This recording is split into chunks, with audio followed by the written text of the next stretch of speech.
Chapter 551. The short moment Yasmo needed to deactivate his elemental beams allowed Lith to feel with his body the change caused by the Baylor in the world energy and react accordingly.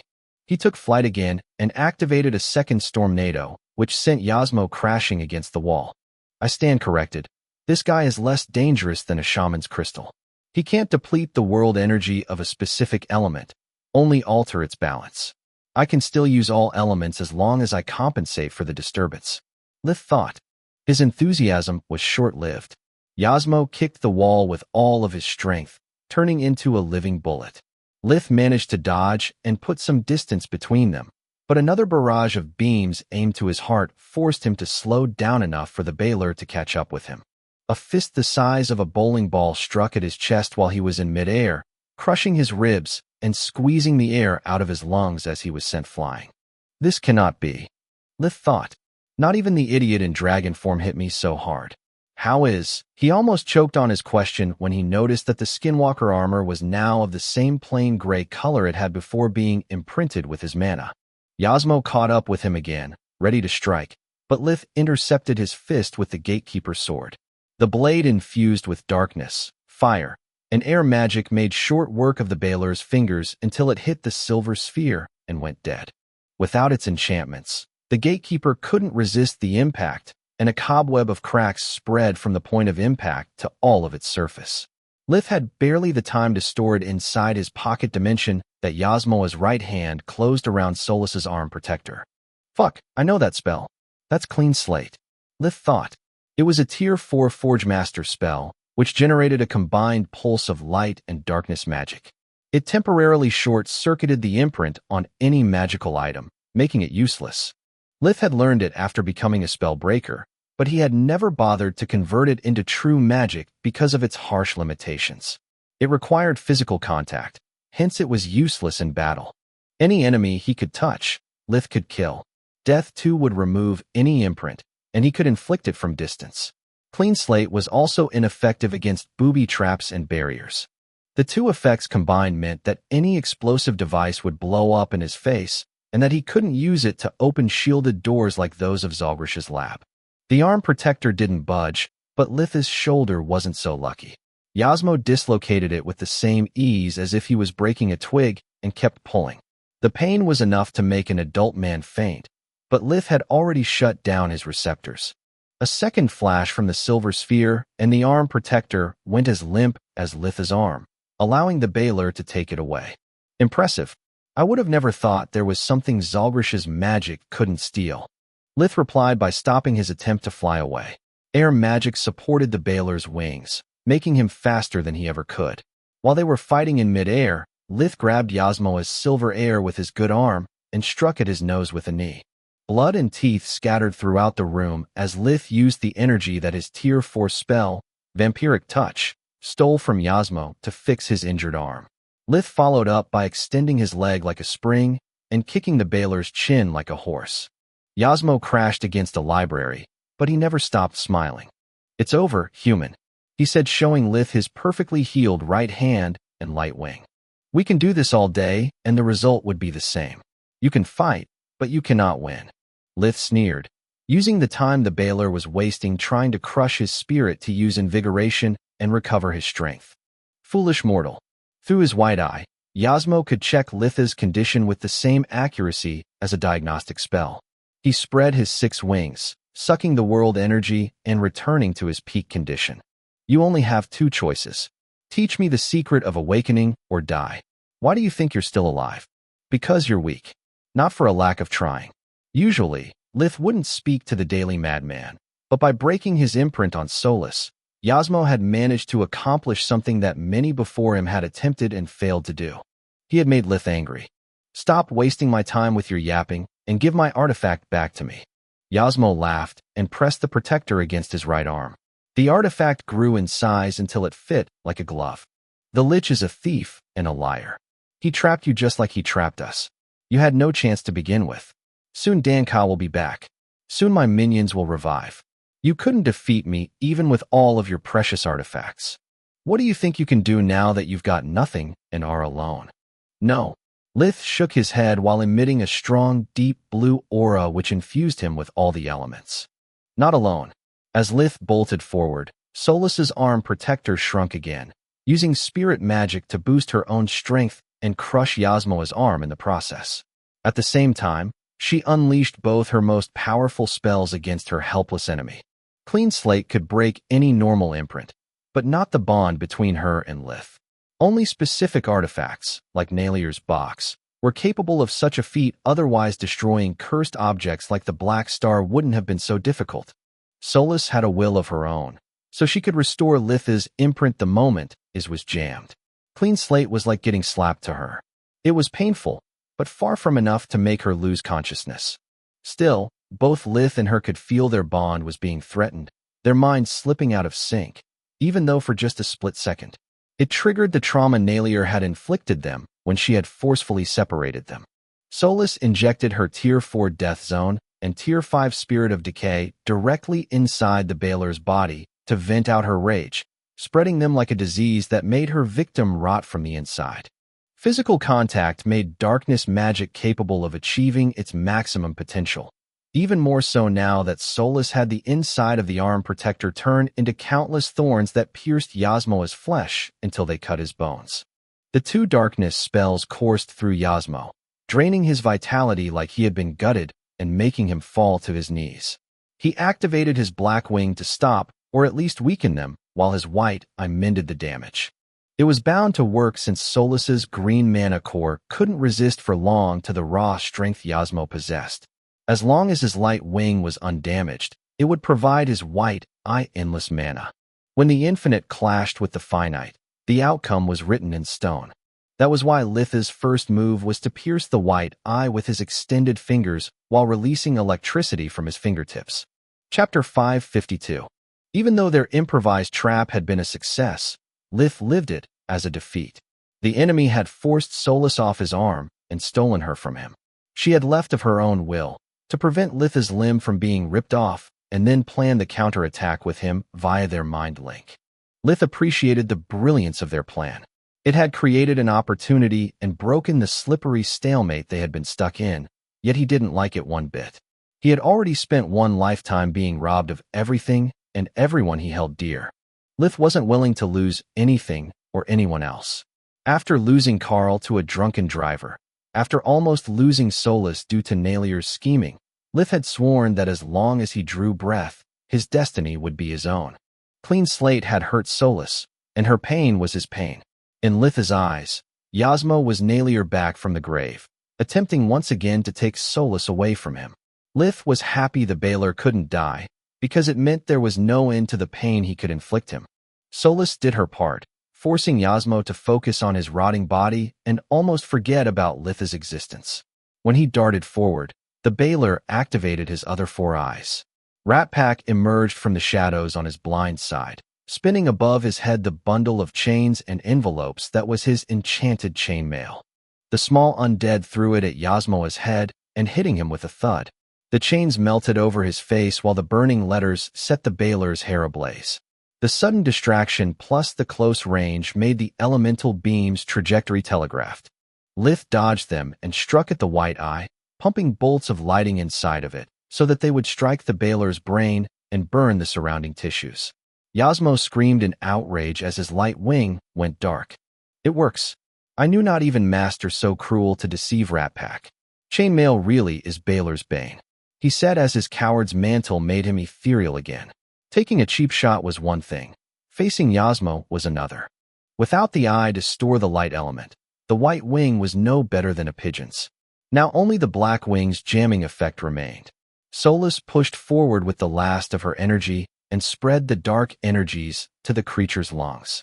Darkness fusion prevented Yasmo from feeling pain, but he still needed to breathe. His body wasn't able to follow Lith's speed anymore. The Baylor extended his left arm to grab the ranger, only to have it deflected to the side as Lith struck at its exposed elbow with his own. No matter how strong the enemy was, joints couldn't be trained. With his right arm turned into a pulp and the left one shattered at an unnatural angle, Yasmo couldn't react when Lith moved behind him and ripped off his black and yellow wings. Solas's spells had corrupted his lungs to the point that he could barely breathe. After that, she focused the dark energy against the Baylor's eyes until only empty sockets remained. Yasmo was helpless as a newborn in front of an adult as Lith removed his wings and then his legs. "Are you all right, Solas?" Lith asked as soon as she returned to him. "Peachy, thanks. I'm just exhausted for going all out. I need to use invigoration or it will take me hours to recover. Take your time while I fix the last details." Lith took out the gatekeeper's sword and opened a warp steps that sent Yasmo inside one of the closed cells. Lith couldn't afford to kill him, otherwise Danka would become even stronger by assimilating the Lich's life force that resided within the Baylor's battered body. The Skinwalker armor was still inactive, but it had suffered only minor damages. The gatekeeper, however, seemed to be on the brink of shattering, so Lith placed it on a nearby silver table, waiting for his enchanted items to reactivate. Solas stored both the invisibility mirror and the clean slate sphere inside her pocket dimension, alongside with all the artifacts she had stolen from Yasmo while pretending to be under his control. They still bore his imprint and couldn't be used until he was alive. Only when she was sure that their defeated enemy had no way to harm them did she activate invigoration to refill her green mana core. While she wasn't linked to a mana geyser, her only medium with the world energy was Litha's body. It made her recovery speed much slower than a normal awakened and put stress on her companion, who had to absorb and refine the world energy for her. Performing the breathing technique with his mouth while keeping his strain to a minimum required her full focus, making it impossible for her to use any of her magical senses. It was the reason why she avoided taking part in the fights unless it was strictly necessary. Not having much to do, Lith studied the items on the forges looking for something useful. Unluckily, Danka and Yasmo had already taken all the artifacts the Lich had completed, leaving behind only items that had yet to be enchanted. Even the library proved to be off-limits for him. The translucent blue barrier didn't harm him, but didn't let him reach the books either. "I can't give it a try at cracking those protections until I know what happened to Zalgrish. If he comes back and finds me messing with his stuff, he will not be pleased," Lith thought. As soon as the monsters who had died during the previous battle resurrected, Lith crippled them too before sending them in an empty cell. At that point, Clean Slate's effect wore off. Lith imprinted and restored the Skinwalker armor before moving to the gatekeeper. Invigoration revealed to him that although the sword's pseudo-core was still intact, the damage was so extensive that even a weak impact could bring it beyond the point of recovery. It was like a patient on the verge of starvation. Lith couldn't infuse it with massive doses of mana, otherwise the same energies meant to save it would make it crumble. He injected into the blade small amounts of mana, triggering its self-repair properties. Now that Solas was done recovering, she helped him by coating the blade like a mold and redirecting the energy where it was needed the most. "It's better if we stop now," Solas said. "The pseudo-core is almost exhausted. It needs some time to recharge." Lith observed the sword for a moment before sheathing it. It was still too damaged to be of any use in battle, but at least it was no longer in danger of shattering. "Rat Pack," Lith called. The small undead emerged from the shadows a few seconds later, when he was sure that no enemy was still around and that Lith wasn't angry at him. "You welcome," Rat Pack said. "I told you chainmail powerful artifact." He puffed out his chest with pride. "Your help was unnecessary. I was about to blink, but your meddling ruined my plan." If Yasmo had started shaking his head in pain, no exit point would have been safe. "You welcome." Rat Pack didn't budge. Chapter 553. Lith looked at his clock. There was still half an hour before the wardens sent by the army would start tearing down the underground complex. He had no intention of calling off the attack. Not until he was sure that the orc shaman was no more. "Can you turn off the device?" Lith asked Rat Pack while pointing at the amplifier. "No. We must wait for Master." Lith cursed his bad luck and used Clean Slate on the barrier surrounding the amplifier to no avail. The spell required physical contact to work, and the paranoid Lich had shielded his creation on purpose. Invigoration too worked in a similar way, so that Lith's only way to pass time was to study the pseudo-core of the various barriers around the lab, hoping that Solas could reproduce them to improve her tower form's defenses. Zalgrish and Danka were locked in a deadly embrace. None of them could allow to let go of the other because the undead energies kept moving back and forth from their bodies. Choosing the wrong moment to push away the opponent would have meant to lose all hope of regaining their freedom. The Lich would end up being trapped inside a body even inferior to that of a skeleton forever, while the Orc Shaman would have been reverted to his fallen state. To add insult to injury, he would be crushed under the weight of his magic crystal and be defeated without even getting a chance to fight back. He was able to keep the crystal compressed in the form of a ring only thanks to the undead energies coursing through his body. They restored the powers his bloodline possessed before the fall and granted him the Lich's inhuman strength. Even if it appeared small, the ring actually weighed over 100 kilograms, something he couldn't lift with just one finger in his orc form. The tug-of-war of sheer willpower was quite balanced. The orc elf drew his strength from the grudge he held against the Lich and from the echoes of the past shamans inhabiting his ring. The moment they perceived the Lich's mind, they stopped harassing Danka and joined his efforts, having mistaken Zalgrish for a member of the dreaded demon race. Despite his current madness, Zalgrish had the indomitable will of all those who had not only sacrificed most of their humanity to achieve Lichhood, but also had survived the excruciating pain that severing part of their soul and mana core involved.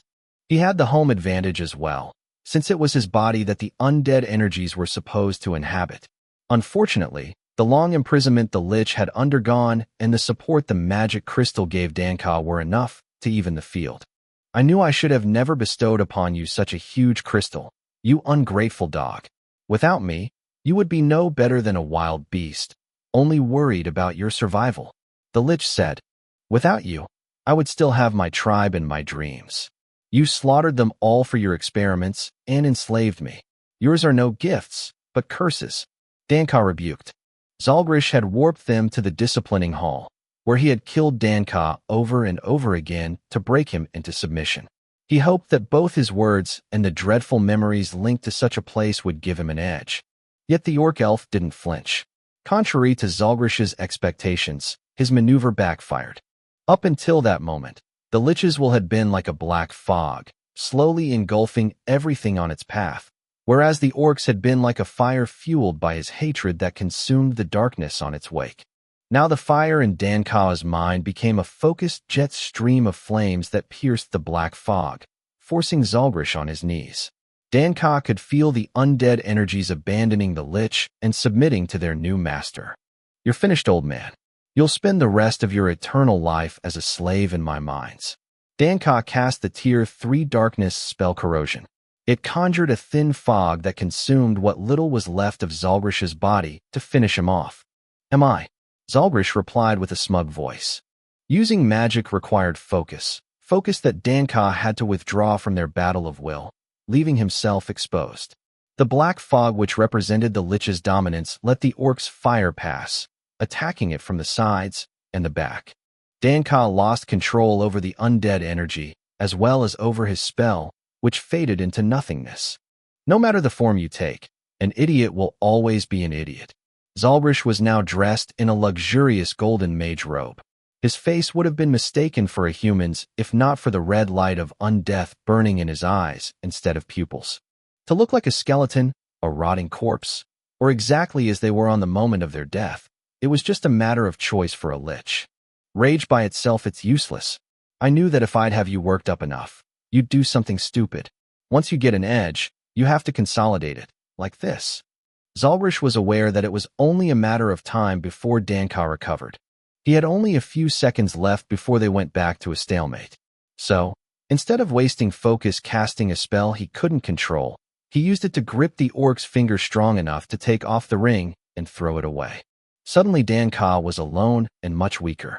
Without the crystal, he couldn't draw upon the world energy to heal from the wounds that the Lich's deadly touch inflicted upon him, nor he could use his ancestors' will to reinforce his own. I need no crystal, Danka said. Just like Zalgrish had done a second ago, now it was his turn to retrieve most of the undead energy.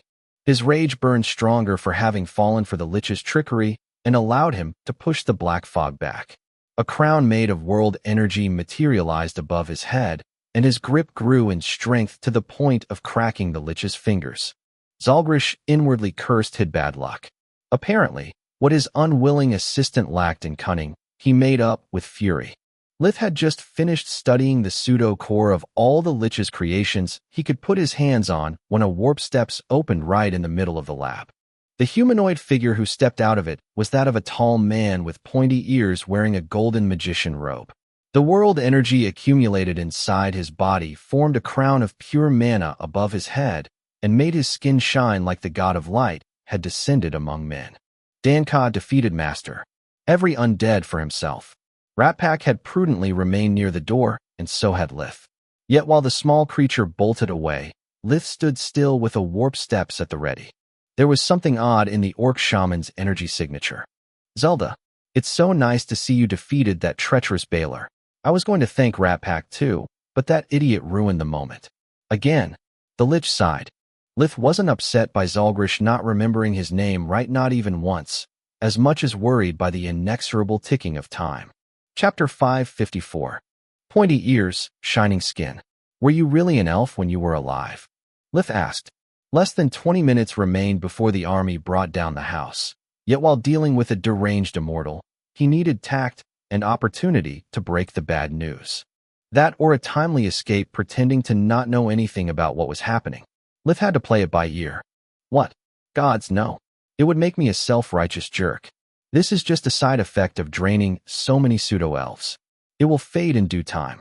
I am, or better, I was human. Zalgrish walked to the device, dispelling the barrier which enveloped it with a wave of his hand. Then, he needed a short chant to turn it off, and a longer one to make the spells imbued inside the adamant ring go haywire and destroy the artifact. Once a forge mastering process was complete, it couldn't be redone. Yasmo and Danka had corrupted the amplifier forever. Zalgrish had no way to amend their tampering. The artifact's destruction freed the souls trapped inside the spheres of smoke, which were orbiting around it, waiting to be provided with new bodies. Each one of them released a small pillar of light that shot toward the sky, filling the lab's stale air with a feeling of joy. Lith instinctively released Death Vision to watch at the scene unfolding in front of him. In his eyes, the space occupied by the amplifier looked like a black hole collapsing on itself. Without its constant pull, the souls of the creatures imprisoned within the underground complex were released. At first, only a few managed to leave, but as the black hole disappeared, more and more souls escaped its grasp until a hail of shooting starts almost blinded Lith. Yet he had no time to appreciate the light show, nor to wonder why he could feel the soul's fleeting emotions whereas Solus couldn't. His eyes were fixated on Zalgrish, who under the effect of Death Vision died several times in the space of a few seconds, but always in the same way. His body would revert into a cracked skeleton before it turned to dust. Just like the Duchess back at Journey's birthday party. Fuck me sideways. That woman was a lich too. That must be what happens when you break their phylactery. The only question remaining is if the royals are aware of the Duchess' real identity, and if so, how they deal with the undead nobles under their rule. Lith thought, this is a disaster. Zalgrish sighed. Without Danka and Yasmo, I can't make another amplifier. I wasted years to build this place, more years to equip it with all the instruments I needed, and decades to make that goddamn thing. It's the biggest failure of my career. His rage was almost tangible, and the mana currents he was emitting were so violent that Death Vision stopped showing his demise. To make matters even worse, those horny monkeys and their raids have given away the lab's position. Even if they didn't, only someone dumb, blind, and deaf could miss all those fireworks. I need to get out of here. Zalgrish restored his lab's power, making life vision and mana sense useless once again. About my payment. Lith didn't like the sudden turns of events. The Lich was in a hurry, turning lots of levers and pressing even more buttons on the various holographic panels which appeared above the various forges. The amount of mana in the air was getting thicker by the second, making Lith's skin crawl. Yes, I haven't forgotten. Usually I would give you a tour of my treasury and let you pick a reward of your choice within reason. Unfortunately, I don't have much time. You are a ranger, right? Zalgrish asked. Lith nodded in reply. If even Rat Pack recognized his uniform, deranged or not, Zalgrish was bound to be able to do the math. That means the whole army knows about this place. They will raid this place in hours, whereas I would need months to take everything away with me. I'm weakened and almost out of mana. A few hits would be enough to destroy my physical form. And after being away from my phylactery for so long, I don't know how much time it would take me to be back at full strength. Rather than being robbed blind, I prefer destroying everything myself. The determination in his voice didn't leave space for debate. What about me? Lith refused to change the topic. Oh yes. Zalgrish pushed another button, and the holographic interface turned from bright blue to a blinking deep red. You can keep whatever you took on your way to save me. Plus, I want you to have this. A clap of his hands made a mint-condition forge appear in the middle of the room. It's the only unspoiled one left, and after collecting my most precious belongings, I have no space left inside my dimensional items to store something so bulky. It would be a waste to destroy it. It's pure adamant. Lith put his hand on the massive silvery table, feeling his mana flow through it without encountering any resistance. Yes, it is, dear Furin. Now give me the artifacts Yasmo had on himself. They are the last batch I made with my treacherous assistants, and they are priceless. They should be. Zalgrish listed them with uncanny memory for someone incapable of getting Lith's name right even once. At least Solus got some time to study them. The problem is that aside from the mirror, I have no idea what they do. Lith thought. He also had this. Lith handed the Lich the silver sphere. He still considered clean slate trash compared to invigoration. My eraser. That bastard even dared to steal my office supplies. You can keep it. I produce and lose them in bulks. Those little buggers disappear like they have a mind of their own. Now you better go. The whole place will blow up in less than a minute. Lith stored the adamant forge and warped away. Only then did he allow himself to smile. He had given Zalgrish all of the artifacts he had listed, but Yasmo had actually more. I would have returned the mirror and the sphere anyway. Ratpack witnessed Yasmo using them. I couldn't afford being ratted out and then living watching my back from Zalgrish. Now I have a purple crystal, a lot of ingredients the Dryads gifted me, and an adamant forge. I have all the necessary to craft a masterpiece. Lith thought. Yeah, too bad we have no idea what to create. Solus pointed out. Either we get the blueprints for something worth using such treasures, or you need to stop for a few years to devise one of our own and do some tests. We have only one block of adamant, after all. Lith was about to rebuke something about an improved version of the Gatekeeper when his military communication amulet drew his attention. Ranger Verhan, do you copy? The hologram of Brigadier General Vorg appeared. Sir, what are you doing here? Lith asked. We lost your signal about half an hour ago, so your handler sent the wardens to check the situation. The timing matches with the ambush. Probably the lab's shields blocked the external interferences. Lith thought. They found a small army waiting for them and almost got killed. Where are you right now? Outside the complex, why? Lith said. Vorga's answer was covered by the rumbling sound of an earthquake, which made part of the broken spine sink several hundred meters below the ground level. Chapter 555.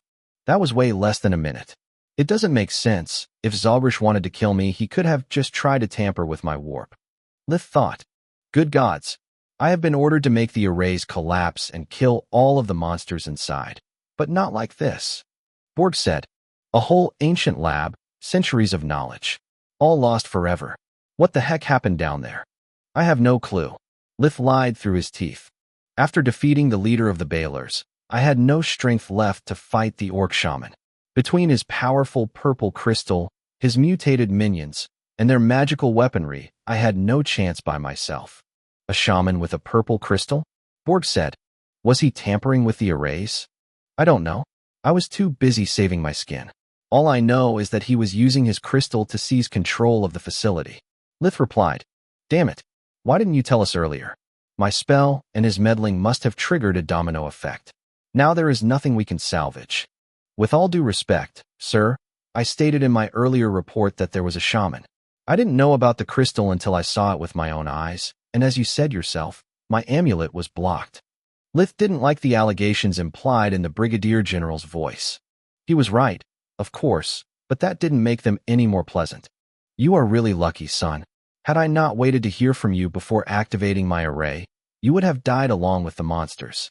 We can't afford to have a nest so close to the borders, especially one full of well-armed mutants. Borg sighed. Lith's doctored version of the story made sense, But the general wasn't going to apologize. The high command would hold him responsible for the loss of the lab and fry his ass. Being nice was the last thing on his mind. Lith gave him a salute and hung up before calling his handler for a full report. Even though it was already night time, Camilla replied immediately. After returning home from work, she didn't change her clothes in case something happened, so she was still wearing her uniform. Her relief hearing Lith was all right didn't last long. After all that time, she was used to hearing him casually talk about risking his life in battle, but when he told her about the lab's collapse, Camilla went pale and almost dropped the communicator. She called him from her civilian amulet the moment Lith was done with his report. "Those idiots. When I lost your signal, I asked for reinforcements to check your status, not to have you killed. Thank the gods nothing happened," she said. "Don't worry, you just followed procedure. None of what happened is your fault. The worst thing is that I succeeded in protecting Jambel, but recovering the lab was an utter failure. No leave for me this time." Lith sighed. Lith had gained quite some loot from the mission, but he had nothing to offer the Griffin Kingdom. Before revealing the existence of the silver mines, he wanted to check if he was entitled to a share of them or just get a thank you handshake. Even that was a long shot, since the destruction of the underground complex had probably scattered the silver veins everywhere. Recovering some of it from the debris might turn out to be even more difficult than finding a new vein. About that, there's already a new assignment waiting for you tomorrow. Camilla was depressed too. She had hoped they would have some time to spend together since there were many things that she wanted to share with him. "At least tell me it's a routine job," Lith said. "I don't want to jinx it, so I'll just tell you what I read. A local noble, Viscount Crame, has hired an entire adventurers guild, allegedly to protect his household and properties during the winter lockdown. The city lord called the army a week ago, saying that Crame was using his private army to harass the citizens of Xantia and ignoring the local constables. We haven't heard from him since then, so it's up to you to go check on the situation." "Great. A normal case again. With my luck, this Crame is trying to resurrect an ancient god, or maybe an abomination has replaced him and is building an army of greater undead," Lith said. His ridiculous scenarios made her giggle, at least until she remembered Thrud's scheme, the Black Star, and suddenly they didn't seem so far-fetched anymore. "Wouldn't you like to talk about something more cheerful?" she said while taking off her jacket and letting her hair down. "Like what?" "I have yet to report what happened to Lord Wylan. Then I have to find a place to sleep before diving into the next mess this job has in store for me. I even have our big talk waiting for me in Belius. You'd find more cheer in a graveyard than in my life. Like the fact that my first day as a field assistant went great," she replied with a smile. "Oh shit. Sorry, Cammy, I completely forgot. Or about the fact that I keep practicing my cooking." Camilla cut him short. She had risked losing him too many times in a single day to care about such a small matter. "I work from 9 to 5 and then return to the safety of my own home, whereas Lith is on a deadly clock 24/7. She thought, "Gods, I'm all sweaty from the stress. Let me take a quick shower and then I'll call you back." "No need. I want to hear everything about your first day on the job. I'll gladly keep you company," Lith said after making sure that he was completely alone. "Did you miss me so much, or are you just a pervert?" Yet she didn't wait for his answer before bringing the amulet with her in the bathroom as she undressed. The following day, city of Zillida. Going back to her hometown was never easy for Camilla. Thanks to its flourishing commerce, Zillida was the smallest city in the Keller region to have a warp gate. It was far from being a metropolis, and it was resistant to changes as well as its inhabitants.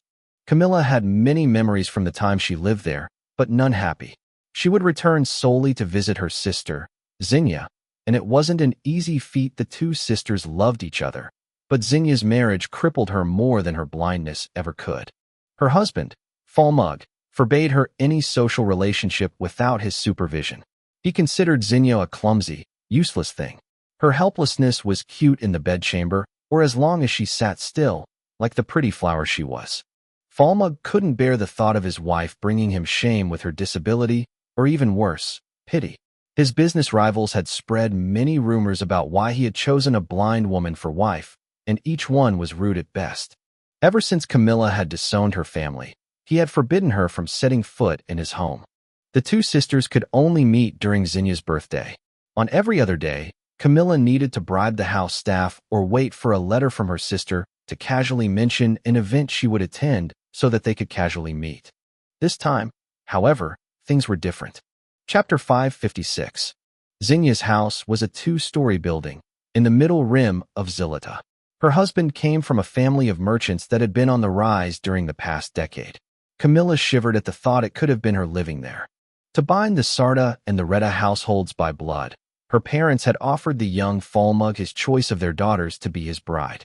Back then, she was still obedient and naive. Only after seeing her sister's misery had Camilla found the strength to rebel against the fate her parents had set for her and join the army to escape from the marriage they had arranged for her. Falmug had picked Zinya because she was prettier than Camilla and also because back then Camilla was too young. In his eyes, there was no point in having a toy if he had to wait a couple of years to play with it. Camilla steeled herself, trying not to think about the lust-filled glances Falmug would give her whenever they met or his creepy remarks about regretting his past choices. She knocked on the solid wood door and waited. Vilna, one of the housemaids, opened the door. Her countenance went from surprise to contempt in the space of a single moment when she recognized Camilla. With her pretty face and curvy body, she was currently her master's favorite, making her more powerful than the lady of the house. In her eyes, Camilla was just an outcast from whom she could make some pocket money from time to time. "You're not welcome here. Please leave, or I'll call the guards," Vilna said when she noticed that Camilla wasn't handing her the usual 2 silver coins. Vilna wouldn't risk her master's anger for a smaller sum than what a lieutenant made in a week. Camilla grabbed the door's edge, blocking it with ease. She was weak for a soldier, but she had always kept herself in shape, whereas Vilna was just weak. "Good morning. I'm Lieutenant Camilla Yeval, Field Assistant Constable. I'm here because we have received an anonymous report of domestic abuse. I need to speak with Lady Sarda." Camilla shoved her badge in the housemaid face and rejoiced seeing her going pale. "Master Falmug doesn't want you in here, badge or not," Vilna stuttered. "You can't come inside without a warrant, and I doubt there is any report. You're just making it up." Yet she was wrong. Camilla had written it herself and submitted it diligently following protocol. For once, the inescapable tendrils of bureaucracy were on her side. "Your unwillingness to cooperate with the investigation forces me to ask for a search warrant. I'm sure Mr. Sarda will be grateful to you when his house is turned upside down by the officers. I wonder what the neighbors will say, though." Camilla took out her army amulet and called the local authorities with a voice so loud that many people stepped out of their doors to see what was happening. "Please stop, Miss Yevel. You can come inside." Vilna grabbed her hand as fear quickly turned into panic. Having a constable at the door was already bad for the Sarda. Getting their house searched like they were petty criminals might ruin their reputation in business. Falmug would flay her alive if he lost even a copper coin because of her. "It's Constable Yeval to you." Camilla broke Vilna's grip, her voice oozed poison. She was seconds away from slapping the maid's face, but she held her temper, unwilling to taint what her uniform stood for by abusing her powers. "Touch me again, and I'll arrest you for assaulting an officer." Vilna seemed to shrink. She lowered her head, incapable of looking Camilla in the eyes anymore, and turned around to show her the way. Just like Zilida, the house hadn't changed. The floor and the walls of the house were covered by deep brown wood briquettes, giving it a warm appearance of hospitality. The hallway was filled with portraits of smiling members of the Sarda family. There was even one of Zinya with her husband and their 3 children. The hypocrisy of it made Camilla want to spit on the precious gold-embroidered sky blue carpet that led from the hallway to the tea room on the ground floor. Aside from the heavy steps and the voices of the house staff, the place was silent. The walls were pristine, and judging by the many fragile ornaments decorating the furniture along the corridors, the kids weren't faring better than their mother. Thank the gods I'm not a mage. Otherwise, not even my sense of duty would stop me from destroying this accursed place all the way down to its foundations, Camilla thought. Her rage peaked when Vilna used a key to unlock the tea room's door. I see the claims were accurate. Lady Sarda is prisoner in her own home. From the moment Camilla had stepped through the door, she had never stopped typing on the holographic interface of her amulet nor taking pictures. "It's not like you think. Our poor lady is blind. We do it for her own protection," Vilna said with a quivering voice. "It's exactly as I think. Now leave us alone." Camilla took the key from her hand, just in case, and pushed her out of the room before locking it from the inside. Just like the rest of the house, the tea room was pristine. The white sofas and armchairs looked like they had never been used. The center of the hardwood table in the middle of the room had been carved out and replaced by a crystal slab. Several vases containing fresh flowers were gracefully arranged around the room along with white cotton doilies. Xenia was sitting on a chair near the glass-paneled east wall, as if she was looking at the outside. She was so still that with her light brown hair, pale complexion, and immaculate yellow day dress, she almost looked like a doll. "Xin, are you all right?" Camilla was sick with worry, but she only spoke after activating the silencer, a magical device that prevented them from being eavesdropped on. "Cammy." Xenia turned around following her voice, breaking into a smile. "I thought my ears were playing a trick on me. What are you doing here?" Camilla rushed to hug her sister as small tears streamed down her face. "Gods, I've missed you so much. Why are you so pale? Is something wrong?" "The healer says it's just depression. Since the children left the house, I feel very lonely." Xenia replied. "What happened to them?" Camilla's voice was filled with concern. The oldest one was almost 10 years old, so she could have been sent to a boarding school, but the other two were too young for that. "Business isn't doing good, so Falmug is often in a bad mood. I know how to be quiet, but the children scream and run a lot when they play. So their grandmother took them with her to avoid further accidents." "You have yet to answer my question, Cammy." "I'm here for your eyes," Camilla said, almost choking on her rage. "Thanks to my new job, I can now afford to get you cured. I can't bear to see you like this any longer. You deserve a better life, and I know someone that can help us with that." Chapter 557. Are you talking about your new boyfriend? You two are the talk of the entire family. Mother always tries to convince me to change your mind about helping the family business. Falmug too, Xenia said. "Did that bastard dare to touch you?" Camilla unconsciously took out a lightning wand from her dimensional amulet, wishing Falmug would give her a reason to use it. "Of course not." She shook her head. "He considers me like a property, and as long as I behave, he takes care of me. Isn't it nice of him to buy so many flowers for me? Between the sunlight from the window and their sweet scent, it's like being in a park." "Yes, it's my boyfriend. He can give you sight if you allow me to bring him here," Camilla said, glossing over Falmug's character. "Why did you say afford then?" Xenia asked. "Because the procedure costs a lot. I can't ask something like that of him and expect that it wouldn't weigh on our relationship. Between the gaps in age, social status, and career, I still have no clue how we ended up together. I can't let money tip the scales even further. It would make me feel indebted to him, and if things ever go sour between us, I'll never know if I would be staying with him because I cared or just out of guilt." "Oh my," Xenia chuckled. "You put a lot of thought into it. You are still determined not to marry, I see." "I did because you are the only family I have left. As for not marrying, you're wrong, you're wrong. What I'm determined about is to not become dependent on anyone. I'll pay for your treatment with my own money, because you are my sister. And if I stay with him, it will be because I want to, not because I have to. I prefer owning a bank some money than him your life. Some debts can never be repaid. All more the reason for me not to undergo the treatment, Cammy. I'm sorry you came here for nothing." Xenia released her sister from the embrace and sat down again. "What do you mean? The last time you said you wouldn't do it because of its price. Now I can afford it. Even if I don't become a royal constable, as a field assistant I can pay the debt in a few years. What made you change your mind?" "I never changed my mind. I simply lied to you because it made things easier." Xenia wiped the tear she didn't manage to hold back. "I know how it works. I've spoken to countless healers. Back when business was good, Falmug wanted to heal me to save himself to further embarrassment and be free to parade me around like the trophy wife I am. Yet I said no even to him. If something goes wrong while altering the life force, I could end up worse than just blind. I could become also deaf, if not mentally ill. I don't want to risk losing the little I have to live for. If I couldn't even hear or feel you and my children, then I'd really become nothing more than a baby-making doll. I'm afraid, Cammy. I'm terrified of what could happen to me after the procedure. Lith is one of the 5 best healers of the kingdom. He is even able to use rejuvenation magic.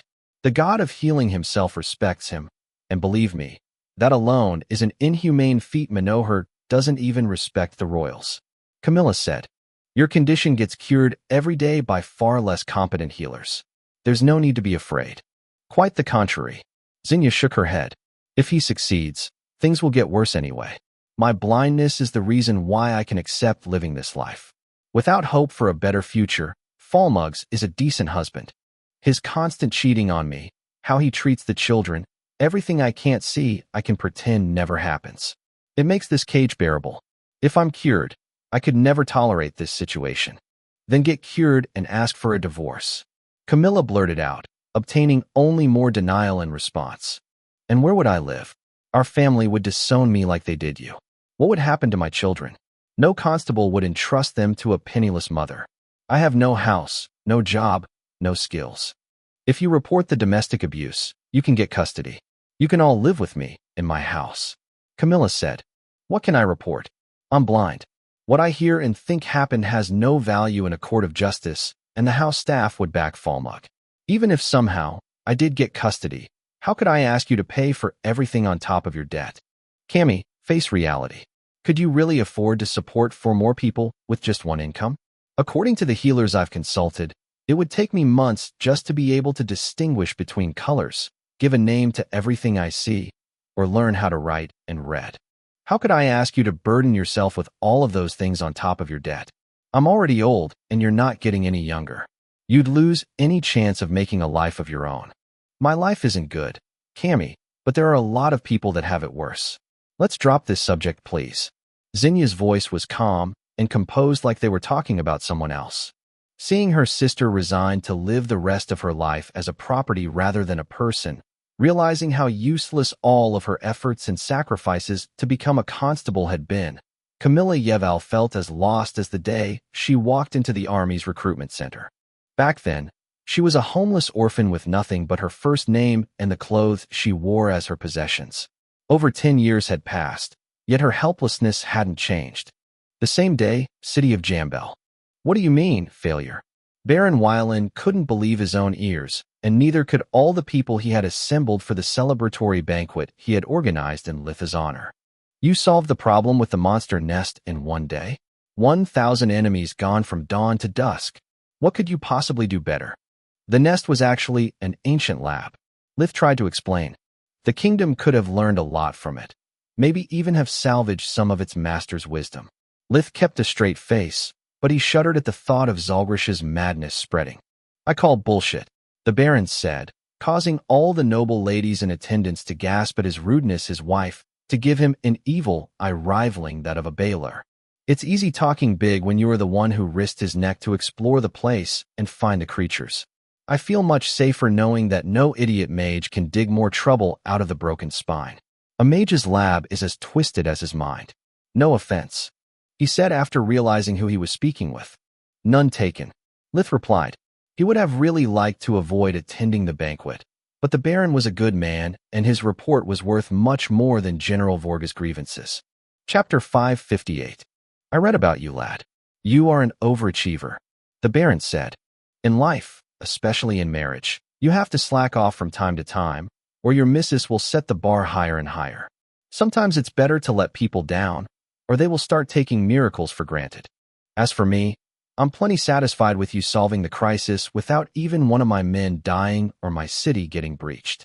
Honestly, I never believed a single ranger could take on so many monsters alone, and I was ready to spend winter in a constant battle of attrition with them. The army will only hear praise about you from me. I know there isn't much to see here in Jambel, but feel free to come back here with your girlfriend once spring arrives. You'll always be welcome here. At those words, Iriel became even paler than she already was and left the table with an excuse. Neither Lith nor the Baron missed how she was all dressed up and had been trying to work up enough courage to speak with Lith for a while. Seems the Baron did a thorough job while researching me, Lith thought. He's a strong and smart man. He saved me the bother of turning down his daughter, and if he keeps his word, my merits will not be affected too much by the lab's destruction. Thanks, Baron. Camilla is a real explorer. She loves visiting new places, but I usually drag her down. I travel so much that as soon as I get leave, the only thing I want to do is sit down and relax, Lith said. His reply was the last nail in the coffin for Iriel's naive dream of finding a knight in shining armor. She audibly broke into tears and ran away. Of all the nerve, Solus blurted out at his blatant lie. What relax? You don't even sleep at night unless I force you to do so. The only reasons you spend so much time with Camilla is for the benefits, and because you're afraid that if you treat her like you did Floria, she'll leave you too. Solas's words stung hard. If it was up to Lith, he would spend almost all of his free time inside the tower conducting experiments, setting everything else aside for later. Only after Floria broke up with him did he realize that although they had lived together, practiced together, and trained together during their time at the White Griffin, they had actually spent little time together. He had been so focused on his work that he had neglected his girlfriend, his friends, and even his family. But whereas his relatives could accept him growing distant with time and wanting space, Floria became tired of all his silences, absences, and being always a low priority in his life.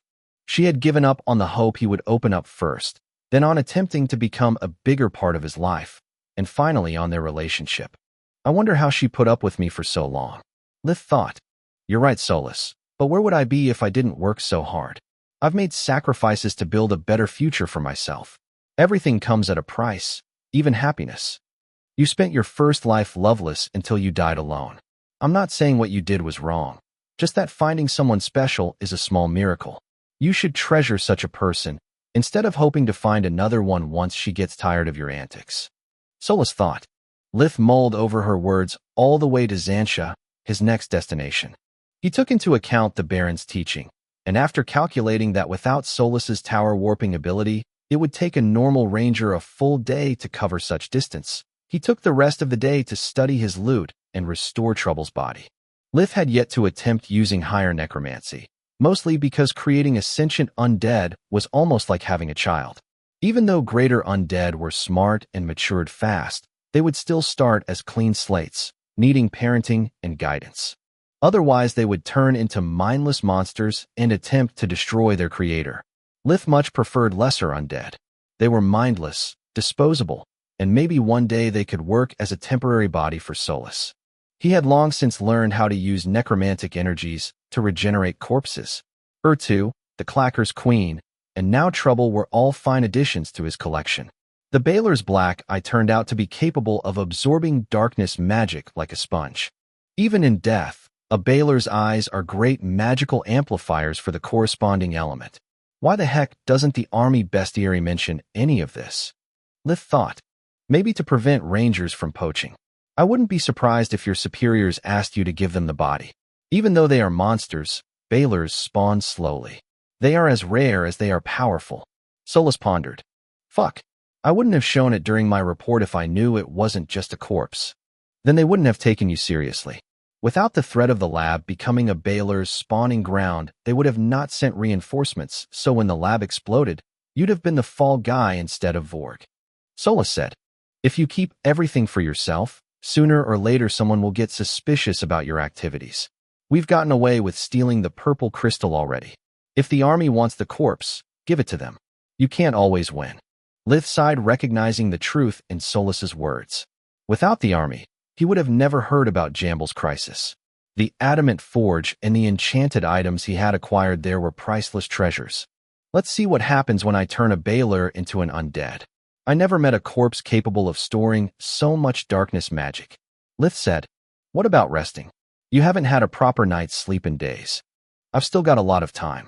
I won't go to Xantia until tomorrow, and I don't know if I'll get to keep the corpse. If I don't experiment now, I'll never learn anything about Baylors. Solas had many things to object with, but since they were inside the tower, there was nothing that could go wrong. Lith followed all of the steps of true necromancy Kala had taught him. He conjured a pseudo-blood core made of darkness magic with a spark of light magic at its center. It served as an imprint to create a bond between the undead and its maker which ensured its loyalty. The moment the pseudo-core touched the corpse, it moved on its own, finding the remnants of the Baylor's mana core and using them to spread its essence. That never happened before. Solas, control arrays. Lith started weaving several spells, but it was too late. The corpse stood up, looking around the necromancy lab instead of waiting for orders like a common lesser undead. To make matters worse, the red light of undeath, which usually animated Lith's minions, was replaced by a blazing violet light. Red is for autopilot, blue when you possess them. What's violet? Solas asked. Beats me. Lith replied as he tried to move the undead at will. He could feel his mind resonate with the spark of light in the pseudo-blood core. The orders arrived, yet there was a resistance, like a second will battling for control. Chapter 559. Or so Lith thought for a couple of seconds, before the creature started moving around obediently like it was supposed to. Something is wrong. I'm not using tendrils of mana to fuel it since it's an experiment, but I can feel it getting stronger. Solus. It's the eye? Or better, the eyes. Even as undead, they can gather world energy. The black one, in particular, has formed a mana pool with a strength on par with a red core already, and it keeps getting stronger. Ma master. Trouble stuttered, giving Lith the creeps. Shut it down. Solus said. I'm trying. Both his attempts to retrieve the undead energies and to possess the Baylor's body to crush the pseudo-core from within had failed. Lith didn't care if the thing called him master, lord, or hubby. He didn't trust anything he couldn't control. I have no master, the creature roared. By receiving a constant supply of darkness element from the black eye, the pseudo-core was becoming more stable, independent from Lith's energy flow. The red eye lit up, emitting a tiny jet of fire like it was a gaslighter. He has retained his skills, Solus and Lith said in unison, although the former with worry and the latter with joy. There's nothing to be happy about. Given time, he will gather enough mana to use his real powers, and if we destroy the body, you'll end up in trouble with the army. Solus said as she activated her defensive arrays. A force field trapped the Baylor, forcing him to his knees. You worry too much. Lith walked toward the undead, his right hand extended toward the location of the pseudo-core. The closer he got, the stronger his hold over his own mana became. Trouble crawled back until he hit the force field. Then he lashed out, emitting a black pillar against Lith, who took it in head-on. The darkness magic passed through him like it was just colored light. Even the tower's walls came out unscathed. Whatever is happening, while this thing runs on my mana, it can only hurt me physically. I'm not stupid enough to use a perfect pseudo-blood core for an experiment. I gave it barely enough strength to walk. Lith explained to the surprised Solus. Trouble snarled one last time, before collapsing on the ground. Now what? Lith asked. The undead was back to being a corpse. It had no life force nor mana flow anymore. He used all the energy he had, even his pseudo-core. Solus said, This is great. If we can understand what happened, I can build a small army of elite soldiers with powerful abilities. Soldiers that will revolt against you. Solus sneered. That thing had a will of its own. His life force was growing on top of yours. It would explain the purple light. Lith pondered. Red is for the natural state. Blue when an external will flows into an undead. The question is, what was the source of the external will? The eye? After all, they are the core of a Baylor's power. Maybe the black eye amplified your spell to the point of turning it into greater necromancy. Solus said. Lith surgically removed and stored it inside his pocket dimension before making a second attempt. This time, despite all of his efforts and mastery, the pseudo-core was unable to take root. The corpse straight rejected it. Let me guess, since Baylors cannot process mana without their eyes, I can't resurrect it after removing the black eye. Lith said, It makes sense. Solus's wisp nodded. Yasmo had 6 eyes, while Trouble only had 3. According to the bestiary, the remaining 3 are fused with Trouble's body. To test this theory, we need a Baylor without the black eye. If we can raise it normally, then we are one step closer to fulfilling your crazy plan of making an undead army. Otherwise, back to square one. Yeah, tomorrow I'll buy a Baylor at the market and we'll test your theory. Lith said while putting the eye back into the empty socket. Even his sarcasm couldn't hide that the idea of losing Trouble's body pained him. Even if everything failed and Baylors turned out to be impossible to reanimate as undead, it would still give him more insight into necromancy. After discarding vampires and liches as possible ways to escape from his resurrection cycle, Lith needed something new. Guess we'll never know. Solus sighed. They were both aware that conducting a series of experiments to uncover an unknown phenomenon required time and effort. Unfortunately, they only had a few hours before they had to be at Xantia, and Lith was tired. Solus put Trouble's corpse inside her pocket dimension, making sure that no trace of life nor undeath remained. Trouble was the first enemy they had fought inside her tower from, and she had no desire for a second round. The following day, Litha's mood was even worse. He had remembered how, according to Zalgrish, a Baylor's eyes were powerful magical amplifiers. Failing an experiment was irrelevant to him. Back on Earth, his science professors always stressed how many trials and errors were needed before making a breakthrough. Losing his specimen and 3 amplifiers at once, though, was a loss from which it was hard to recover from. To add insult to injury, when he had called Camilla, hoping she could cheer him up with one of her smiles, she was in an awful mood too. Lith asked her many times if there was something wrong, to no avail. When he reached Xantia's walls, Lith was itching for a fight. It was a medium-sized city, famous for being surrounded by a luscious forest where it was possible to find several rare mystical plants. Many magical beasts resided there, keeping bandits and monsters alike at bay. Xantia was one of the few cities in the north to have not faced a monster wave in decades. Unfortunately, the forest was both a blessing and a curse.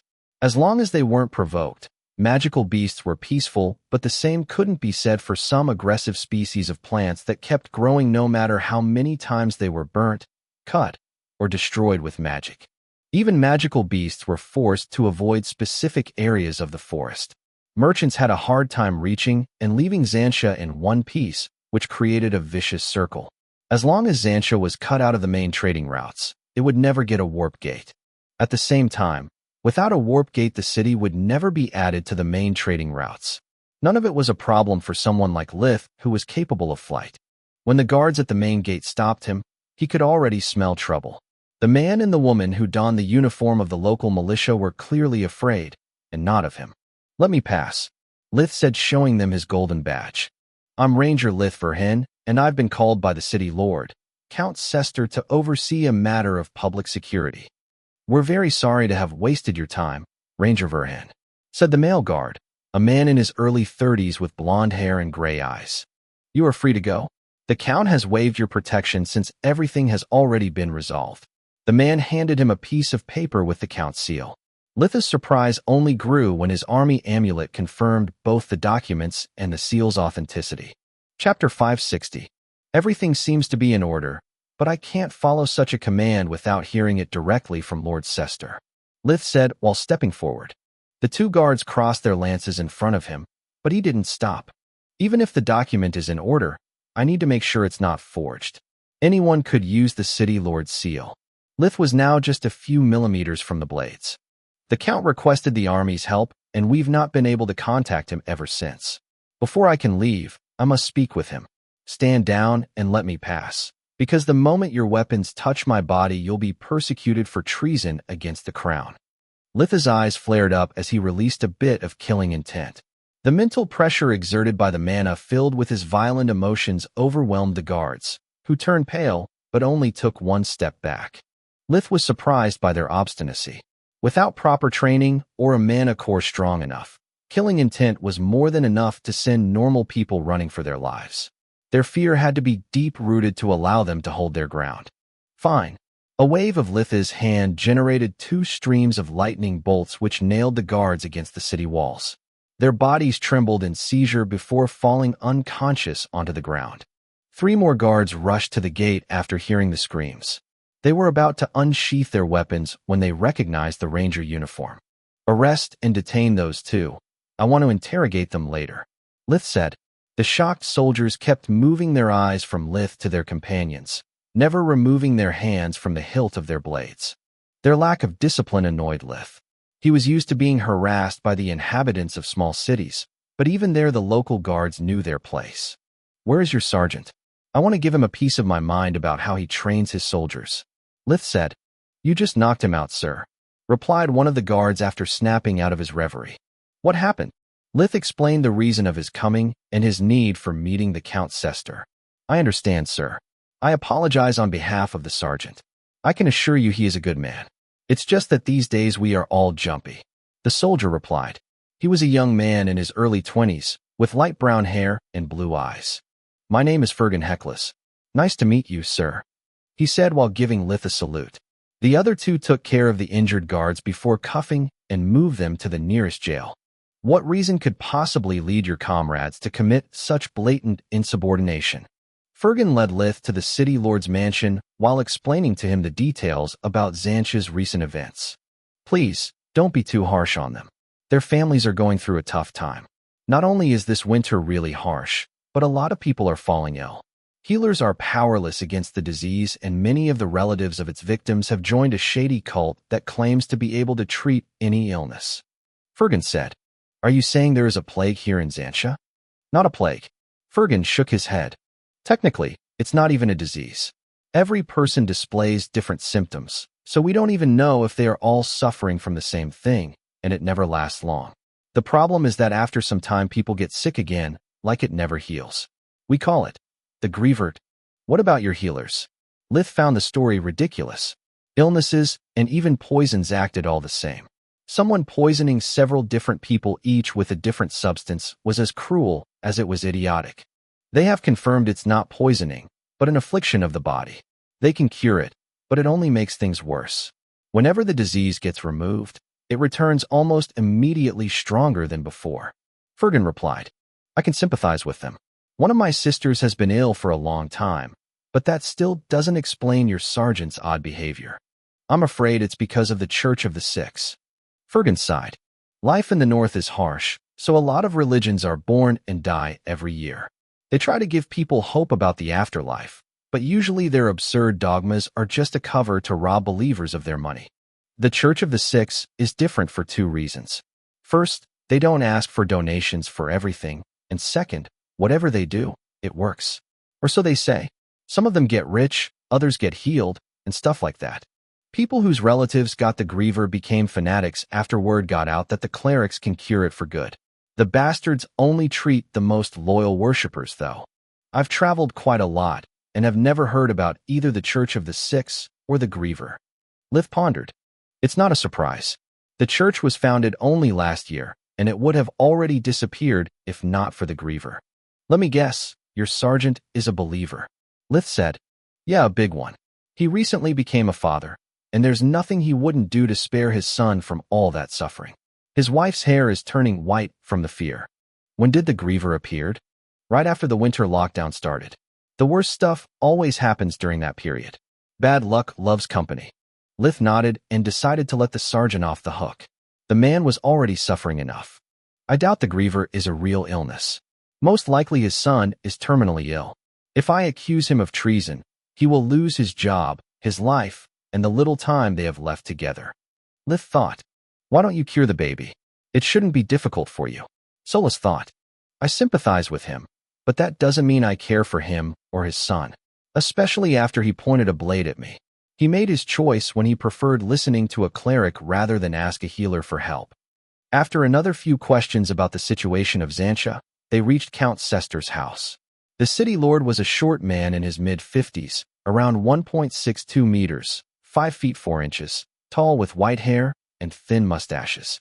The count was sickly pale, far more than what passed for normal in the north, with bloodshot eyes and so many nervous tics that Lith suspected him of drug abuse. I'm really sorry to have wasted your time, Ranger Verhan, but as the guards told you at the city gates, our issues are already solved. I'm sure there are plenty of cities that need your help.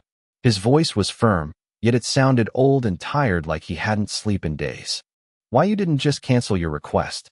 We've tried to contact you for several days. Because I've seen the light, Ranger Verhan. Magic is the sad attempt of men to play God. Our arrogance has long since blinded us and angered the real gods. Only by relinquishing it can we pray to receive their mercy. Lith was tempted to give the man a soapbox and a "the end is near" t-shirt as the count looked at him with the ill-concealed contempt a self-righteous man usually reserved for a non-believer. Chapter 561. Sure, right. I'd love to hear more, but alas, I'm a busy man. Lith's tone was as condescending as it was full of sarcasm. He took out the army amulet from his pocket dimension, suppressing a chuckle when the count yelped at the sight of it. Lith reported everything to his handler. Then he had her confirm the count's well-being and record his request for canceling the mission. I need you to state the reason why you requested the army's intervention in the first place for the record. Camilla said, Because Viscount Crame's mercenaries were harassing several upstanding citizens and interfering with their religious freedom, but now everything is resolved. Those sinners have received their retribution. The Count's fervor put a dent in even Camilla's perfect poker face, making her raise an eyebrow in confusion. Do you mean that the local guards dealt with the problem? No, the gods did. Now, if you'll excuse me, I have a lot of work to do. When will Ranger Verhen leave? His services are unrequired and his disrespect most unpleasant. The Count asked her, like Lith wasn't even there. Right after lunch. Since you have already wasted my time, the least I can do is to get a hot meal and restock my food supplies. Lith left the Count's office, never hanging up the call. I've resolved 2 missions in as many days. I would like to apply for leave due to outstanding performance. He said, the second doesn't count since it was canceled, but nice try. If you need any kind of supplies, buy them from the local army store. Merchants inflate their prices during the lockdown, whereas we keep ours fixed. How cute of her worrying about my expenses. She seems to be faring much better than yesterday. Lith thought. Yeah, but isn't it odd that she is still your handler after becoming a field assistant constable? Solus pondered. It didn't make much sense, unless someone was attempting to manipulate their relationship again. Lith cursed himself for forgetting about her promotion again and called Camilla during her lunch break to make sure everything was fine. I was supposed to be replaced after I started my training course, but I asked to continue being your handler. I don't know if it's because of Lady Erna's or Commander Barian, but the Central Command accepted my request. Camilla said while unpacking her chicken salad. Having a sedentary job and practicing cooking had made her gain some weight, so she was on a diet.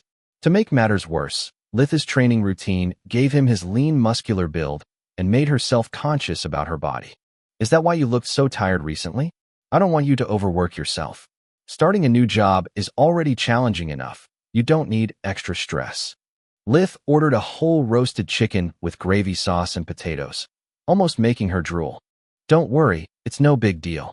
This way we can keep in touch even when we are away from each other. Being sure you're all right is worth a little overtime, and I can use a little extra money. Camilla needed to save as much as she could for Zinya's procedure. I'm glad to still have you as my handler, but most importantly, as my girlfriend. I wish you were here. Lith caressed Camilla's hologram's cheek while she intently stared at his meal. She was already done with her food, and yet she was still hungry. I got to go. Have a nice meal, and remember to tip the waitress. Camilla said when the gong signaled the end of her break. Her hologram disappeared, leaving Lith's full-blown paranoia to worry about why she seemed to be on edge the whole time. Maybe she is sick of our long-distance relationship, or maybe she met someone else. Someone better than me. Lith had no idea that it had been his meal upsetting her. Camilla couldn't forgive herself for speaking to the chicken the whole time instead of Lith. Hey, handsome, is this seat taken? Said a honeyed feminine voice. Lith was so focused on his alleged troubles with Camilla that he almost choked on his lunch from surprise. Aside from noble girls, no one had hit on him since he had started working as a ranger. Without waiting for a reply, the woman sat in front of him while crossing her legs in a slow, seductive way. I'm flattered by your attentions, but in case you missed it, I was just talking to my girlf. Lith looked up from his plate, too dumbfounded to continue his speech. Aside from Tista, Tyrus, and Thrud, it was definitely the most beautiful woman he had ever seen. Long silky black hair framed her delicate visage, emphasizing her light chestnut eyes and her fair skin. Her soft curves and ample bosom were so voluptuous that not even her comfortable adventurer's clothes could hide them more than a passing cloud can eclipse the sun. Can you take me to a healer? Because I just broke my leg falling for you. Lith replied, making her giggle. A group of adventurers sitting a few tables apart were currently split between those too shocked to speak and those cursing out loud. Since when does the captain have a thing for tall guys? She even rejected Hozong, and he was a giant, said a red-haired man currently green with envy. Who cares? It's the first time I've seen her hitting on someone, let alone laugh at a cheesy pickup line, said a young woman with light brown hair and her uniform dirty from spilling her wine all over it. What the heck are you doing here, Freya? Lith said while embracing his old friend and causing most of the male customers of the restaurant to choke on their food from resentment. I could ask you the same thing. The North is a big place. I didn't expect to meet you so easily. Freya was still giggling at their flirting routine. It was an inside joke between them, from the time they both were assistant professors at the White Griffin. Whenever they met, they would pretend to not know each other and spout the cheesiest lines they could think of. It helped Freya to keep annoying suitors at bay, and she usually found the people's reaction to the scene to be hilarious. There's only one reason for me being here. They requested my presence. Luckily, I'm already done with my business, and I'm about to leave. What about you? I've been here in Xantia for a month. Viscount Crane recruited my whole guild to protect his properties from the local nut jobs. She shrugged. No offense, but why you? There are a lot of mercenary guilds in the north too. Finding you here, in my same restaurant, can't be just a coincidence. There are several reasons for calling me. First, my guild has still a perfect score. Second, having a capable healer during a lockdown is always a plus. Third, Viscount Crane is one of those stuck-up idiots that look down on anyone who isn't a noble for at least 3 generations. There aren't many guilds led by a noble. Also, he hopes that by hiring me, he will get the opportunity to suck up on my parents, especially Dad. Freya said, no sane man would approach your mother. Lith still found it odd meeting her like that. Chapter 562. Indeed. As for the restaurant, I just kept tabs on you after I heard about a ranger zapping the guards. I followed you here to surprise you, and I accomplished that. Your face was priceless. By the way, do you need help with that? Freya pointed at his meal. Thanks, but no thanks. I'm a firm believer that it takes 2 to truly appreciate a chicken. The chicken and me. He replied while pulling the plate away from her fork. Always the gentleman, eh? Freya pouted while ordering a smaller portion of what he had taken. Speaking of gentlemen, Count Sester called saying your guild harassed Xantia's citizens and that you've got some kind of divine retribution for it. That's rich. We harass no one. Viscount Crane owns many magical workshops, mostly small stuff like enchanted home appliances and ornaments. Those jerks from the Church of the Six pestered his customers and his employees with their fanatical propaganda. We simply kept them away from private property, that's it. As for the divine retribution, the children of the Viscount got the griever, but my guild members are fine. Freya's gurgling stomach forced Lith to share his plate while she waited for her own. What can you tell me about the griever? Litha's professional curiosity was piqued. It's no illness, that's for sure.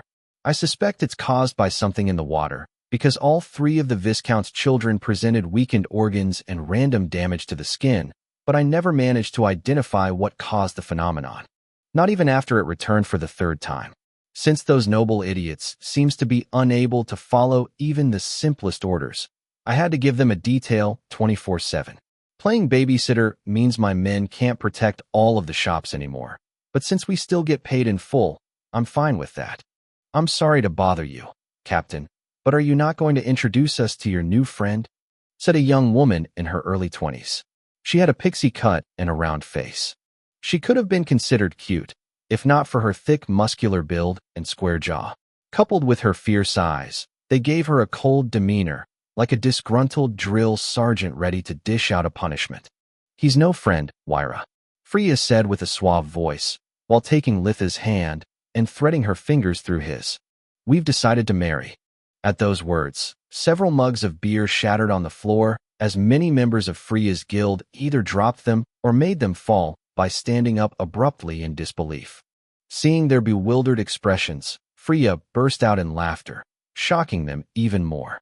She rarely showed her emotions to them. A mercenary guild was no charity, nor was it like the army. They followed her to make a profit, not because of honor and blind loyalty. They were all mages from minor academies or had graduated from the great ones, yet failed to master any specialization. They were jacks of all trades, but without the means to make a living with magic. Freya knew they could leave her the moment they received a better offer or if they thought the mission was too risky. She trusted only the core members of her unit and kept the others at arm's length. She's joking, Lith said since Freya was still too busy crying from laughter. I'm Lith Verhen. Nice to meet you, Miss Wyra. Lith offered her his hand, and she promptly shook it. It's an honor to meet you, sir. You're a beacon of hope for us mages of commoner origin. Wyra blushed while squeezing his hand with enough strength that she would have crushed it if not for Litha's enhanced body. Did they send you here for the griever? Xantia could use a great healer's expertise, said the red-headed man, making Freya angry. Hey, I resent that. I ranked second after him, both overall and in the light department. I'm a great healer too, she said while stabbing her chicken with anger. No, they didn't. I'm leaving the city after lunch. After meeting Freya's 10-man unit, Lith understood why Quilla didn't trust them to accompany her during her travels. Most of them were either trying to suck up to him or staring at him with envy or contempt. Only a few, like Wyra, were just trying to befriend him. Judging from Freya's expression, some of them are going to get kicked out of the guild as soon as their current mission is over. Lith thought after paying his bill and offering them a round of drinks. He tried to push open the door of the restaurant, yet it didn't budge. Only when the hardwood started to creak did it open, but a chilly wind slapped his face and big snowflakes entered the hallway. What the heck? Where did this storm come from? Lith asked the head waiter. From the sky, I guess. The weather changes often in the north. The man replied with a condescending tone, like he was talking to an ignorant kid. Lith ignored the waiter playing Captain Obvious and closed himself in the bathroom. After checking with life vision that no one was inside, he opened a warp gate leading as far as he could, using invigoration to boost the spell's strength. This is all too odd. First, they call me here for nothing and send me away despite there being an odd disease spreading. Then I meet Freya, and I casually get stuck here because of a sudden snowstorm. Someone is playing with me, Lith thought. Yet despite Lith's full-blown paranoia, no matter how far the dimensional corridor went, wind and snow would always strike his face with so much strength that it was impossible to see further than 3 meters. You're right. Clearly the sky's spirits conspired against you. Solus chuckled. Yet she checked as far as she could see with mana sense, making sure the storm really was natural. Just to be safe. Damn it. This is even worse than I thought. This isn't my first snowstorm, but I always manage to spend them in the tower with you. What am I supposed to do until it blows over? Lith thought. Maybe spend some time with your old friend? Help the people of Xantia with the Griever? You two have a lot of catching up to do. Freya was really happy about the snowstorm and offered Lith an accommodation as an honorary member of the Crystal Shield, her adventurers' guild. Lith didn't miss that such position would put him under her command, but he accepted anyway. The Count is a nut job. He didn't want me setting foot inside the city. I doubt he would offer me a place to stay. This way I get a room, the opportunity to make up with Freya for not inviting her for my birthday, and I can take a look at the Griever. When shit hits the fan, it would be up to me to fix that mess anyway. He inwardly sighed. Unfortunately, Viscount Crane didn't share Freya's enthusiasm.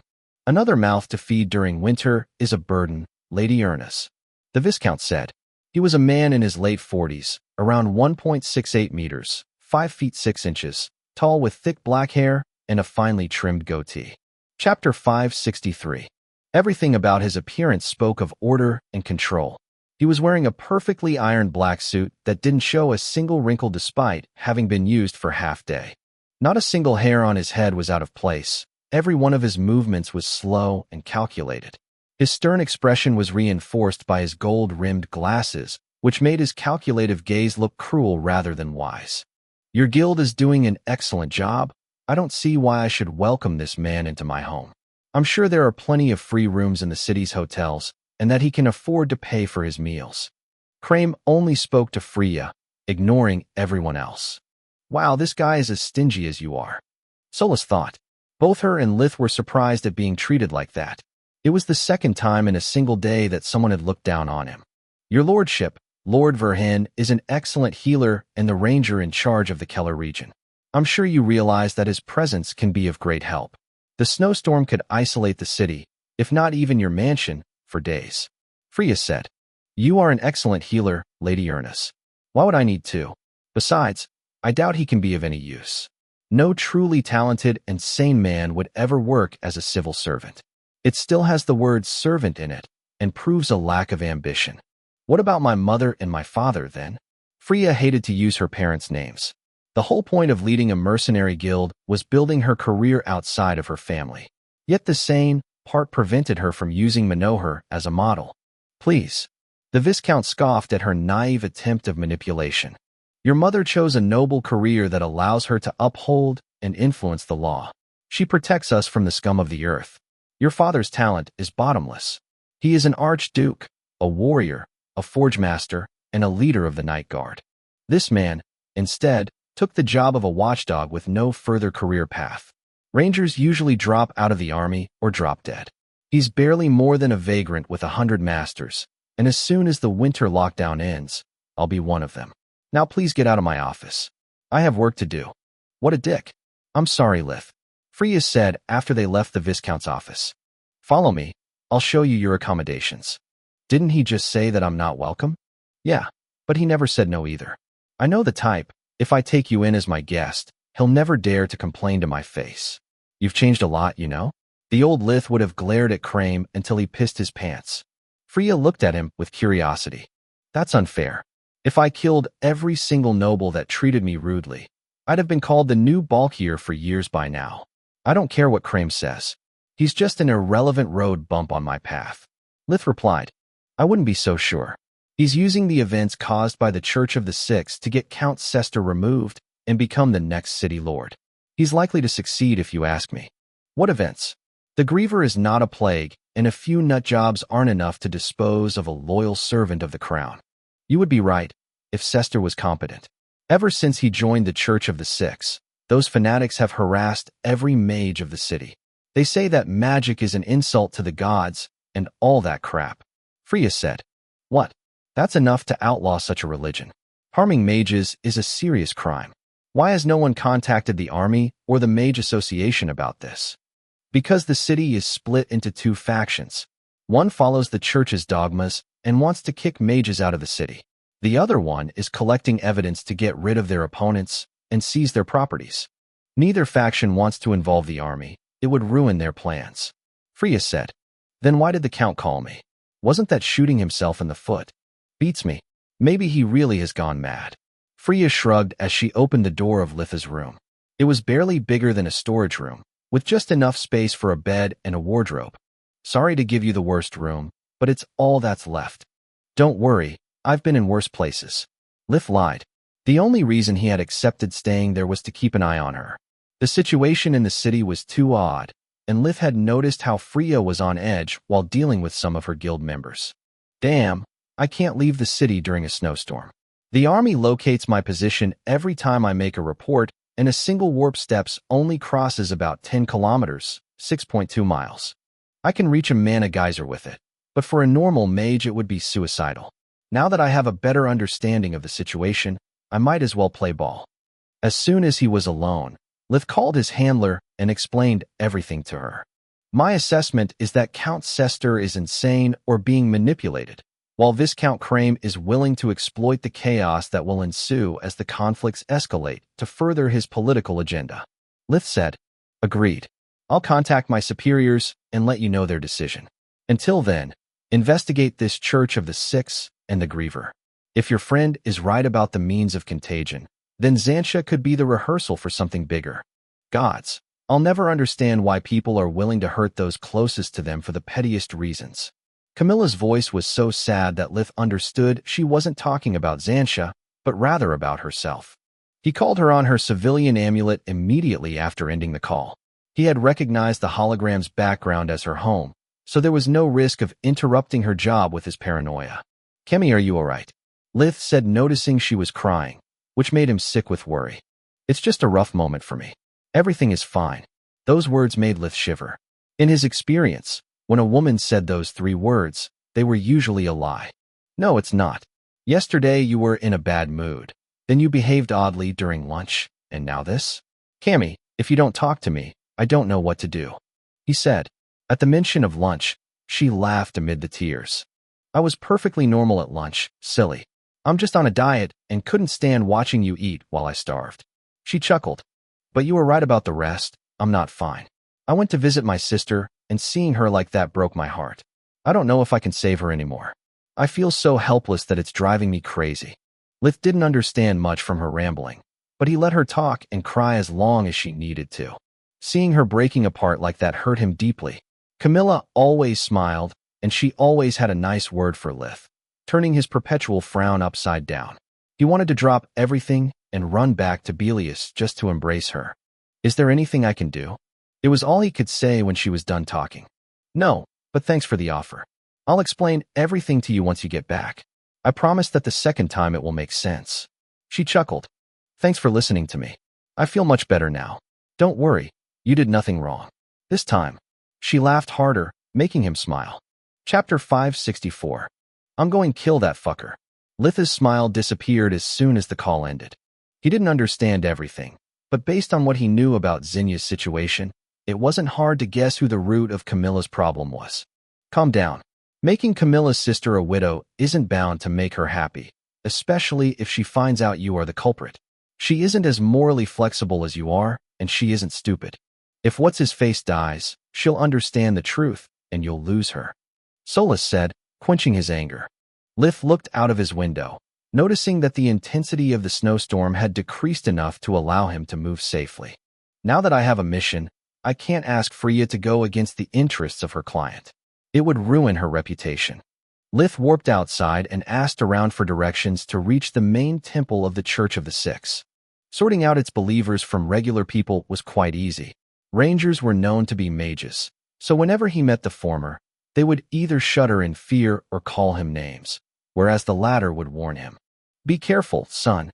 Those nudjobs are a dangerous bunch," said an old man who was taking advantage of the temporary relief from the snowstorm to stock up groceries. "They will try to beat the crap out of you at the first opportunity they get. To make matters worse, if you retaliate, that idiot count will hold you responsible for their injuries." He spat on the snow as if Cester's name tasted like horseshit. Unlike most cities of the north, Xantia wasn't divided into rims, but into two districts. The eastern one, where Lith currently was the residential area. The noble or rich households were the farthest ones from the city gates, whereas the poor people lived in its proximity. The west district was the commercial area, where one could find shops, hotels, and restaurants. The main Church of the Six was located in an old warehouse near the center of the city. Lith shape-shifted his clothes into a commoner civilian attire before proceeding any further. It would be a good idea to not stir unnecessary trouble. I'll get in, check out the most notable members of the church, and get out. If not for the Griever and the Count's support, this would be an open and closed case. Let's hope things keep being so simple. Lith thought. When Lith reached his destination, his mouth almost fell on the ground from the surprise. The temple was exactly as he expected it, a simple rectangular-shaped building made of wood with a sloping roof. What stunned him for a couple of seconds was the insignia hung above the double doors. It represented a handsome young man with silver hair and 7 eyes, arranged exactly like those which appeared on Lith's face during a world tribulation. Yet they weren't yellow, but each one was a different color with the exception of the 7th eye in the middle of the young man's forehead, which was completely white, with no pupil nor iris. If it wasn't for the 7th eye and the pink skin, I'd think the Church of the Six venerates the Balers. Solus thought. Agreed.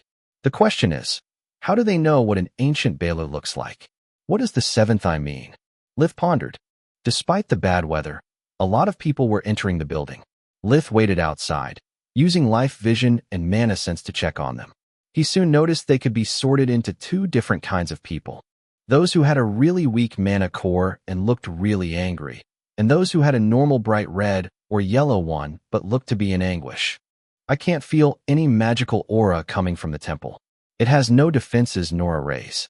Solus pointed out. Lith only had so much time before he was forced to get inside.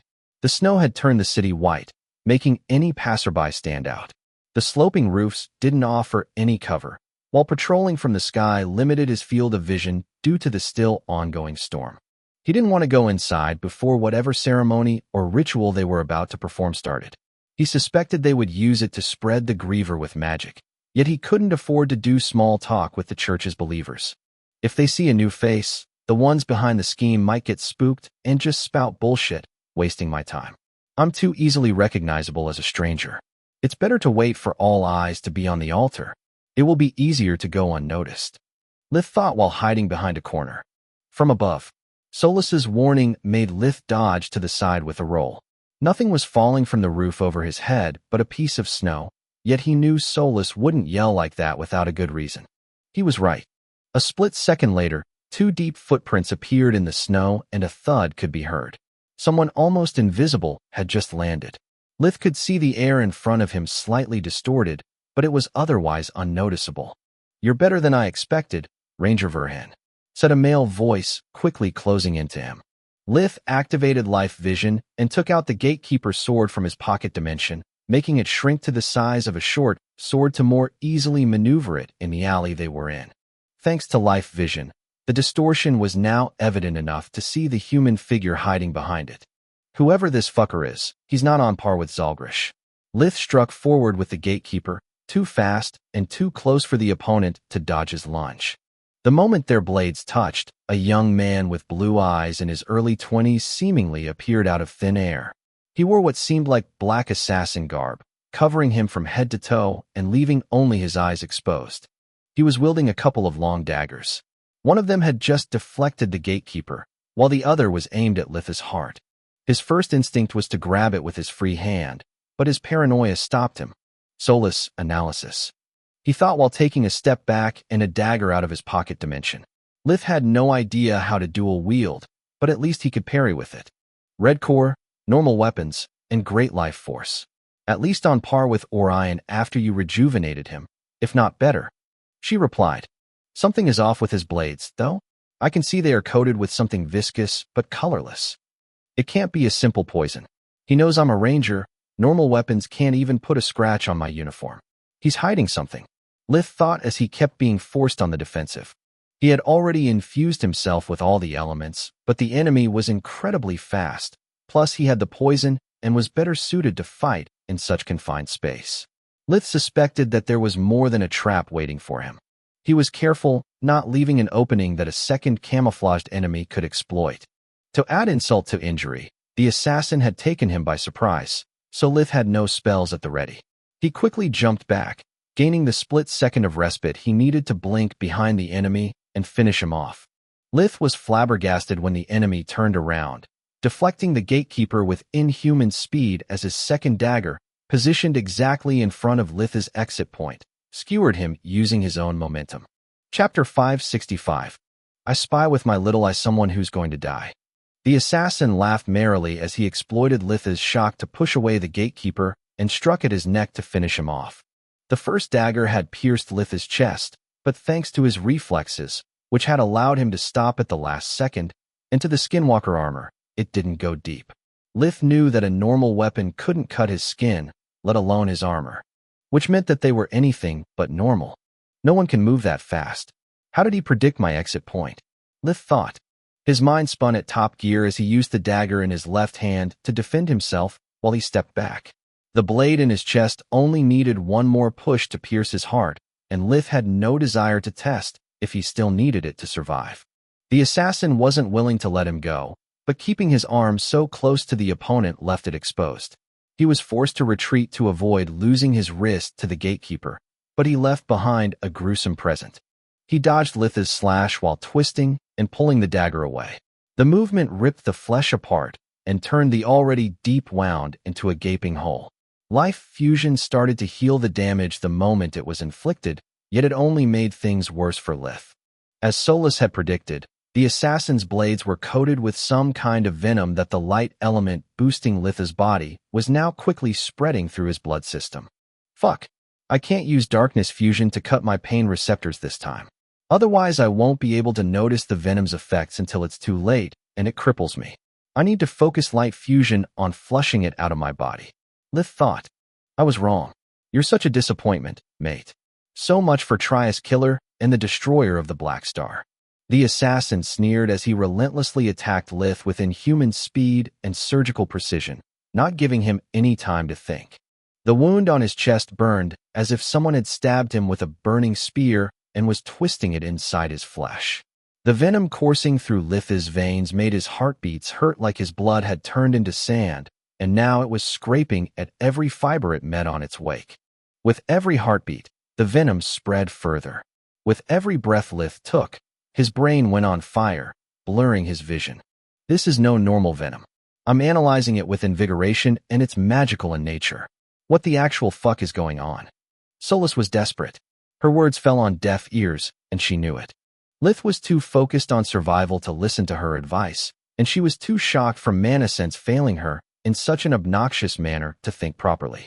Lith's knees suddenly went weak while he was trying to keep his footwork on par with his enemies, and two small cuts opened on his legs. The assassin was not only inhumanly fast and precise, but he was also well-trained. Since he had failed to overpower Lith, he had changed his tactic. The cuts by themselves were enough to slow Lith down, and the new doses of venom they carried with them made his situation even worse. Then, all the pieces of the puzzle fell into place and Solus regained her cool. She took a lightning wand out of her pocket dimension and shooed at the assassin. He managed to dodge it, but his assault was interrupted. Not cool, man. How did you do that? His eyes were flaring with mana. He had clearly managed to follow the wand's movements with life vision. Son of a gun, Solus cursed while weaving several spells at once. Lith had only one breath of time to rest before the opponent came charging through the barrage of lightning bolts she unleashed. That single breath allowed Lith to regain his footing as well as his focus. The detoxifying spell from his magic ring, coupled with life fusion, gave him a brief respite from the blinding pain that was crippling him. This venom alternates waves of pain with sudden weakness. If I had used darkness fusion to cut off my pain receptors, I would have missed the pain fading right before my body goes limp and I would already be dead. I only have a few seconds before the spell stops blocking the symptoms. Lith thought. He stored the gatekeeper inside his pocket dimension and had Solus assume her gauntlet form. He deflected the first blade with his own while using his open palm to thrust at the opponent. The assassin smirked, thinking Lith had lost it. He lunged with all of his strength, boosting himself with air and fire magic to cut Lith's arm from wrist to shoulder in one fell swoop. Only when his blade struck the stone covering Lith's arm did he realize something was wrong. The impact made him almost lose his grip on his weapon as Lith's palm stuck at his nose, crushing it flat. Blood started to stream, and his vision became blurry as the sudden injury made them watery. He tried to step back, but Lith had stomped on his left foot, crushing it and locking him into place. The palm slid on his face, followed by an elbow blow that shattered his jaw. The stunned assassin had no idea what was happening. His enchanted garb was supposed to absorb most of the damage, yet it seemed to be nothing more than a tacky cloth in front of the ranger's assault.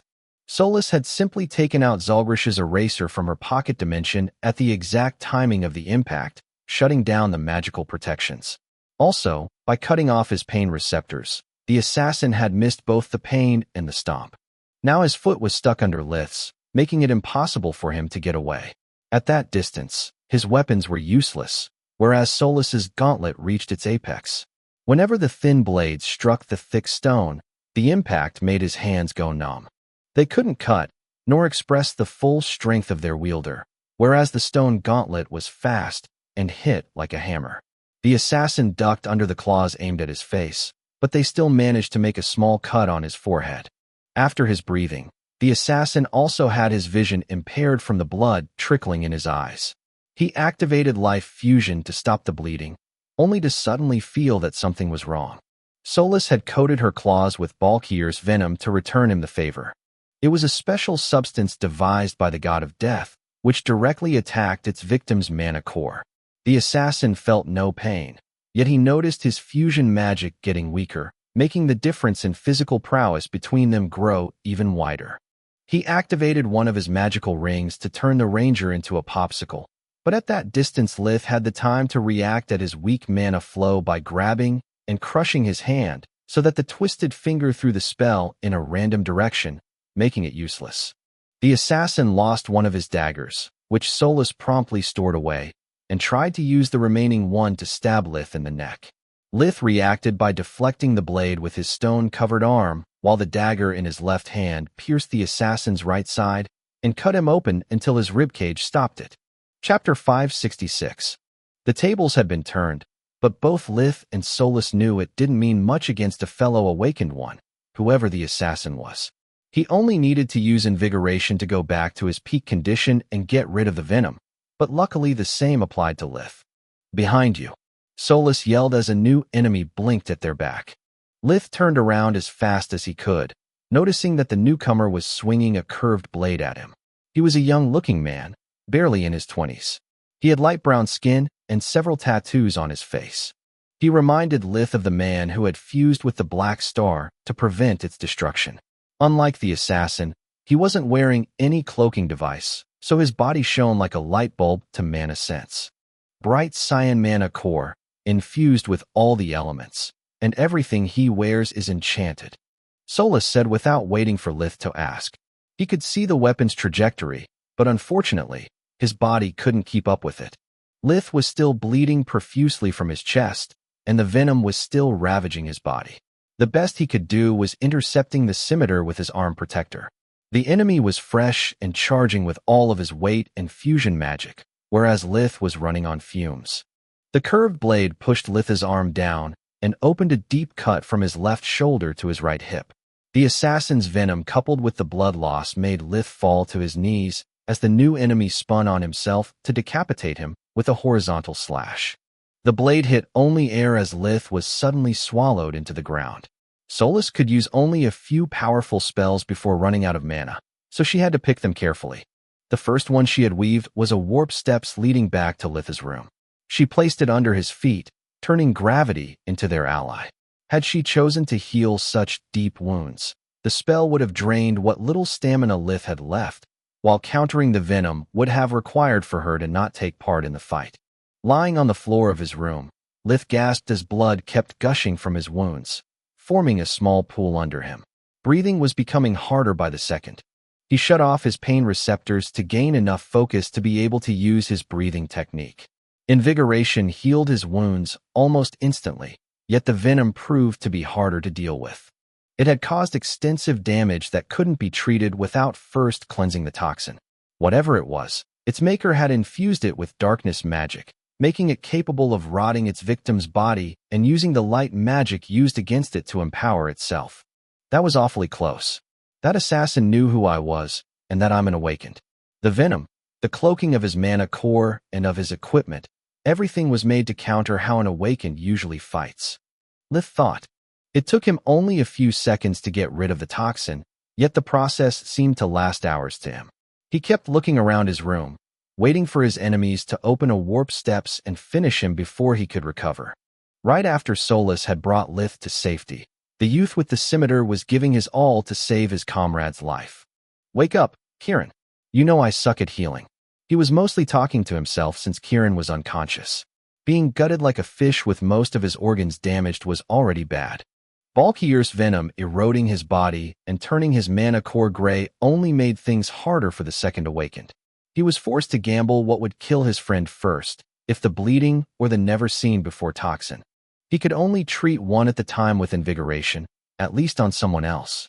As most awakened, he had always considered healing magic a waste of time, since there was nothing that branch of magic could do that invigoration couldn't do better.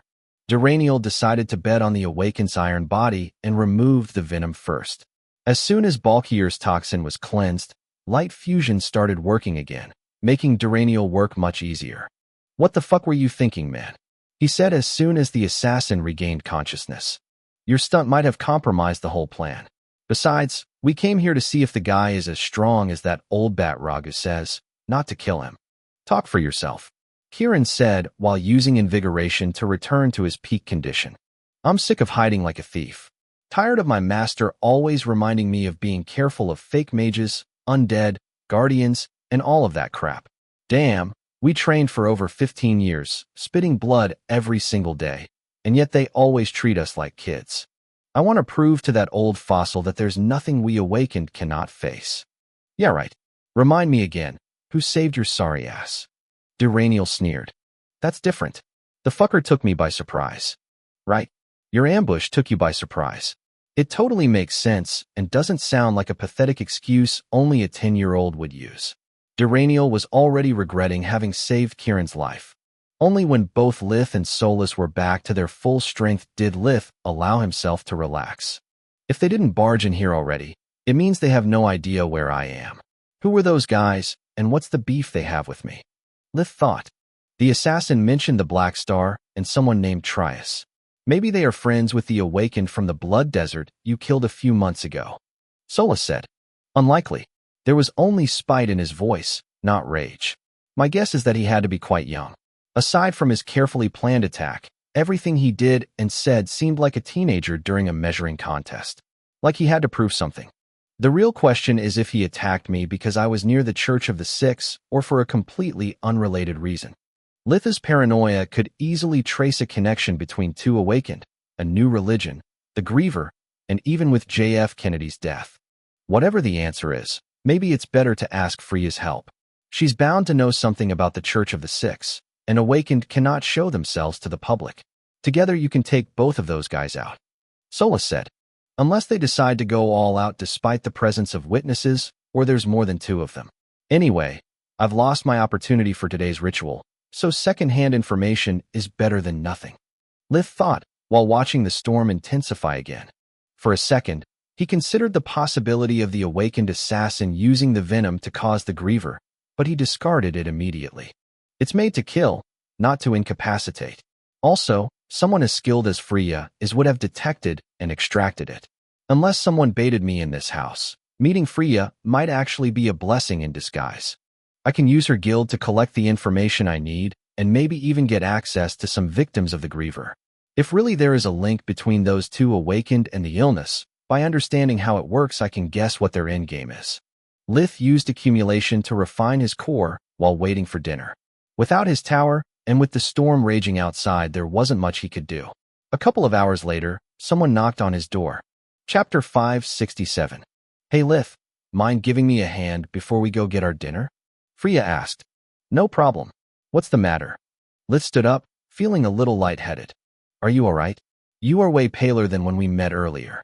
Freya cast her best diagnostic spell on him before he could even open his mouth. Just tired from almost dying. No biggie. He shrugged. Freya was happy when her spell confirmed that he was perfectly fine, just a bit famished. Yet the dying part made her flinch. Forget about my problem. What the heck is going on here? How did you put yourself in trouble so fast? Off the record? Because it's ranger business, so I need you to keep it a secret. Lith replied. If I have to ask for her help, I need to tell her everything. Otherwise I could endanger her life for nothing. He thought. Sure. I'm your friend before being an adventurer, she said while forcing him to sit on his bed and giving him some beef jerky. Lith told her about his new mission concerning the church and how an assassin had ambushed him while he was on recon. Good gods, Freya blurted out. Your skinwalker armor is superior even to a ranger uniform, yet you're saying this guy had poisoned weapons capable of piercing it. Worse, even the venom was enchanted, and the kingdom has very few alchemists capable of creating such a thing. Lith pointed out. You said you took one of them before retreating. Can I see it? If we identify its design or the venom, we could get some clues about the assassin's identity. Freya said. No.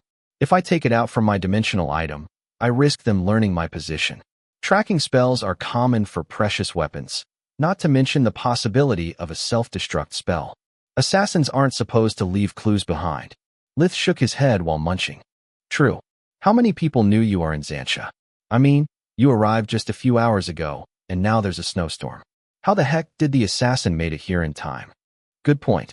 Lith nodded. Only Camilla, the city guards, Count Sester, Viscount Crame, and your men knew about me. He stressed the last two possibilities, making her turn pale. Why would Crame put a bounty on your head? For the same reason, he doesn't want me here. To get Xantia for himself. If I solve the problems with the church and the illness, he would lose the merits from exposing the Count's collusion with the church, and with them the chance of becoming the next city lord. Freya was about to ask why Lith suspected her men too, when she realized she already knew the answer all too well. Money. The idea of having a traitor in her guild made her furious, even more so since it wasn't the first time. Calm down, Freya. I'm just looking at all the possible angles. My main suspect is someone else, he said as she bit her lower lip out of frustration. The Count? After all, he turned off his communication amulet after requesting your assistance. That way, he forced you to come even if he wanted to cancel the mission and had all the time to call for an assassin. She said. My thoughts exactly. The only loophole in this reasoning is that he had no way to know the snowstorm would stop me from leaving. Anyway, what do you need my help with? Duluth, the Viscount's youngest son, has the griever again. It makes no sense since we kept him home all the time and checked the preparation of his meals. I said the others it's just the flu to buy some time. I need a second opinion. She said. Fine. If you screwed up, you owe me dinner. After eating the jerky, Lith had realized how hungry he was. Between the adrenaline rush and his paranoia, he had forgotten that invigoration was helpless to replenish the nutrients lost after healing. And if I didn't, you owe me dinner anyway. You can't put a price on your pride as a healer, can you? That would make you stoop to my level. Litha's reply made her laugh, yet she didn't yield. No way. With an assassin around, you need my help, so this makes us even at best. She warped them outside Duluth's door, making the two guards she had left outside point their weapons at their throats out of surprise. Lith caught both short swords between his fingers, locking them into place like they were just pesky flies. At ease, guys. No need to make a scene every time. Freya sighed as she took a mental note to kick them out of her guild. Them being on alert was a good sign. The rage in their eyes instead of relief once they recognized her, not so much. Having failed to learn dimensional magic, even though they attended one of the 6 great academies, seems to bother them to no end. If they get any sourer than this, I'm sure accidents will happen, she thought. Sorry, boss, said a blonde mage with a snarl. She could barely stand Freya casually flaunting her dimensional magic instead of walking, as any normal person would. Lith blocking her swing with just 3 fingers added insult to the injury. Yet Freya didn't warp just for showing off. The Viscount's mansion had many floors and extended for hundreds of meters. With an ill patient waiting for her, she had no time to waste coddling her subordinates' feelings. When they walked through the door, Lith whistled in appreciation. Dolitha's room was actually an apartment bigger than his own house. Every piece of furniture was made from the finest materials and had the Crane family crest engraved on it. I can clearly see the hand of a true artisan at work and the ego of a true self-centered asshole messing with him. He's so stingy that he preferred masterpieces to look tacky rather than risking them being stolen. Lith thought. Oh yeah? What's the difference between the two of you? Solus giggled at Lith criticizing someone for being stingy and paranoid. I don't wear glasses. His reply made her laugh harder. The hallway also served as a living room, with several padded sofas arranged around a square table with a cigar box and a tray full of flower petals on it. The wood of the sofa was painted gold, while the silk covering them was deep green, to match the pattern of the precious carpet covering most of the floor. The walls were pristine white, emphasizing the gold of which were made or coated all the ornaments in the room, even the frames of the paintings decorating the place. After entering inside a bedroom similarly decorated and with more gold than a jewelry store, Lith expected the king-sized bed to host a profligate teen. Yet Dolith was barely 10 years old, with black hair like his father and covered in sweat. Lith chanted some gibberish and activated invigoration, performing a full body scan of the child. Are you sure this is the Griever? It takes a Tier 1 spell to cure it. Lith said. Yeah, it's the 4th time in less than 2 weeks, so I'm pretty sure. Fever, bloodshot eyes, weakness, and black spots on his chest. Freya lifted the bed sheets and the youth's nightgown, revealing what looked like oversized blackheads. I have good news and I have bad news. Which do you want to hear first? He asked after creating a hush zone around the two of them. Chapter 568. The bad news. Freya said, almost holding her breath. This is most likely to be an inside job. Noticing her shock, Lith beckoned to her. Use your diagnostic spell and follow my instructions. Can you see the grayed-out zones near the blackheads, and what's his name's organs? He said as soon as Freya did, as instructed. Why not use a random name like Zalgrish would? His name is Dolith. Solus rebuked him. Of course I can. What? Her answer surprised him quite a bit. Are you telling me you noticed them, but you don't know what they are? Yes, is it a common illness? She felt greatly embarrassed by the knowledge gap between them. No, it's what remains after someone gets tortured with magic and only partially healed. Didn't Journey teach you anything? Lith asked. Mom is no healer. How does she fit in? Since when did it stop her from being good at her job? Your father provided her with plenty of tools to make up for her lack of magic. We exchanged a lot of pointers while we were in other. Bottom line, a wizard did it. Lith pointed at Dolith. That's the bad news. The good news is that you were right. There is no Griever, no poison going around. Someone is harming people with darkness magic just to heal them immediately after. That's why the symptoms vary from person to person. It depends on both the mage's skill and how the victim's body responds. A simple wave of Litha's hand restored the youth's health. When you said inside job, did you mean my men or the house staff? Freya asked. Both. The culprit only needs to have access to delicious here and some sedative to not wake him up during the process. It would explain why it's not contagious and how it can return so fast. Freya pondered. The culprit only has to repeat the process as soon as the healer leaves the house to make them appear like a quack. To what end, though? This is what I need your help for. I need a list of all the victims of the griever and all the information you can get about the Church of the Six. After all, the main reason why religions don't take root is because of healers being good at their job. I'll ask Wyra to learn everything she can about the church and the Viscount for the list. If he refuses to help, we'll be on our own, though. You're an adventurer. As far as I know, you can't serve two masters at once. Neither of you is my master. Freya gracefully showed him Orion's masterpiece she wore on her middle finger while making a fist. You are my friend, whereas Crane is a pompous idiot. It's not difficult for me to pick a side, even though I doubt we'll come to that. She took out her communication amulet and gave instruction to the core members of the Crystal Shield Guild to investigate discreetly about the church. I'm no expert, but while we wait, I can give you an abridged version of their teachings. I listened to their ramblings so many times that I got the gist of it. Lith nodded at her to continue. The Church of the Six preaches that in the beginning there were 6 gods. Each one of them controlled a different element, and together they created all of Mogur's life forms. According to the Church, the world energy also comes from the 6 elemental sovereigns. They also say that long ago the world was at peace because the sovereigns distributed their gifts equally with every living being. Then, some nondescript evildoers plotted to overthrow them and steal their powers. They succeeded, yet failed at the same time. The weakened sovereigns fell into a deep slumber instead of dying in magic as we know it was born. According to this cult, mages are the descendants of those who stole the gods' powers. This is ridiculous. Lith blurted out. How could normal humans and beasts take down gods?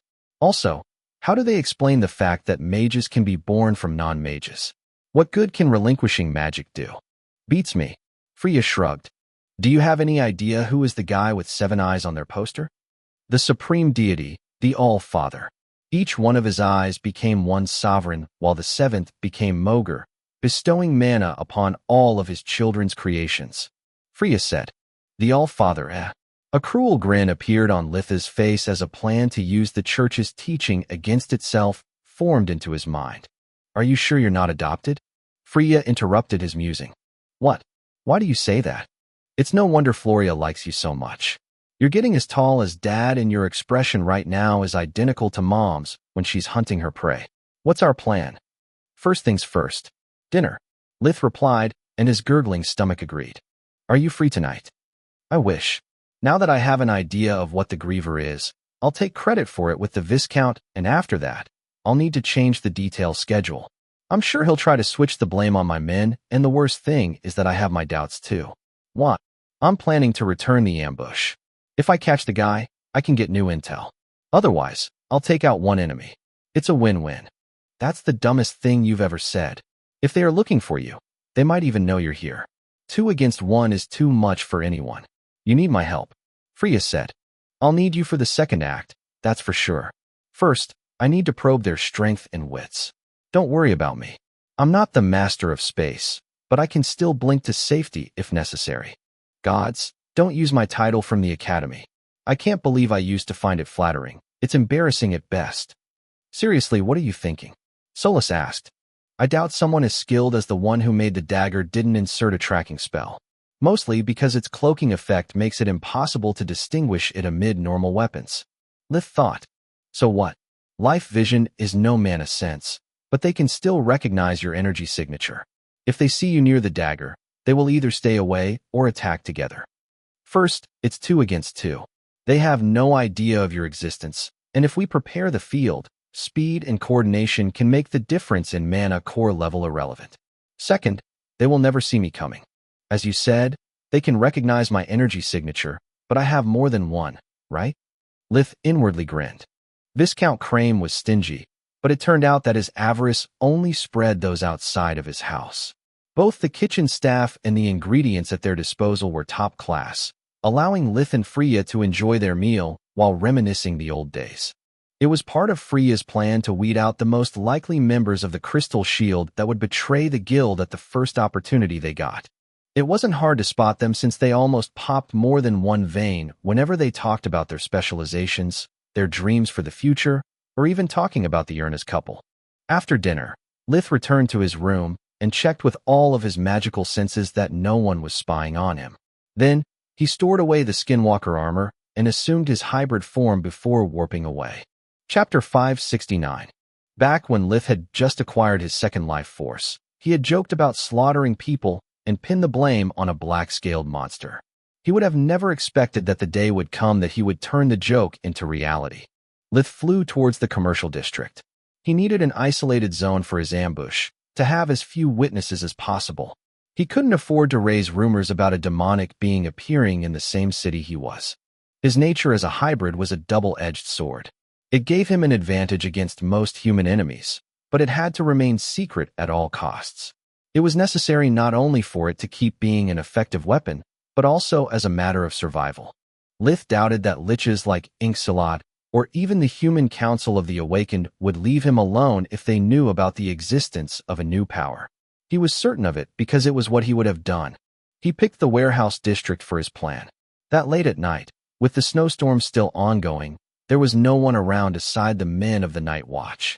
Lith took the enchanted dagger out of his pocket dimension, collected all the venom still coating it, and then he hid as far as he could before dropping it in an open space between buildings. I hate fair fights, Lith thought. Against any other enemy, I would leave Solus to stand guard on the dagger and ambush them. Too bad I only have one cloaking ring. If I keep it, then those two would discover her existence, while if I give it to her, my blue core would be like a goddamn sun to their life vision. If I'm right about the tracking spell, the only thing I can do is to remain close enough to the blade to spot the assassin, but far enough from it to be mistaken for a guard. As long as I wear Orion's ring, I look like an inconspicuous yellow cord individual. What about me? I can't take my gauntlet form. It would give your identity away and defy the purpose of this charade. Solus asked when she noticed that Lith was casting only a few spells. There was a limit to the number of spells one could keep at the ready. Each one of them would exert mental pressure on the mage, wearing down their focus and willpower. They had no idea how long they would have to wait.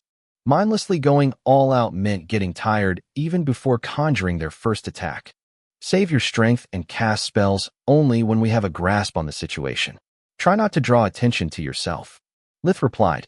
The wait turned out to be so long that Lith had to dispel even the few spells he had prepared. He kept moving around the warehouses, following the pattern of the guards for more than an hour before something happened. A red core is flying fast toward the dagger. Solus warned him. He didn't rush in, but bid his time and watched from afar instead. Lith thought. Clearly he has been trained well, but flying while wearing a cloaking spell is a blunder. There's no way a red core could fly. Either he got impatient or training aside, he is a moron. Or maybe it's a trap to lure you in the open. Solus pointed out. If you're right, it's naive and poorly executed. If he walked, I could have mistaken him for a guard until it was too late. Whereas by flying he made an easy target of himself. Unless he is the bait and his companion is the hunter. Solus couldn't believe the levels of paranoia she had reached. It seemed that bad habits did indeed rub off. Like Lith had predicted, the enchanted dagger had a tracking device. It alerted Kieran the moment it left the pocket dimension. The assassin had reached the warehouse district as fast as he could, smelling the trap from miles away. His problem was that even though he knew there was a trap, he couldn't find it.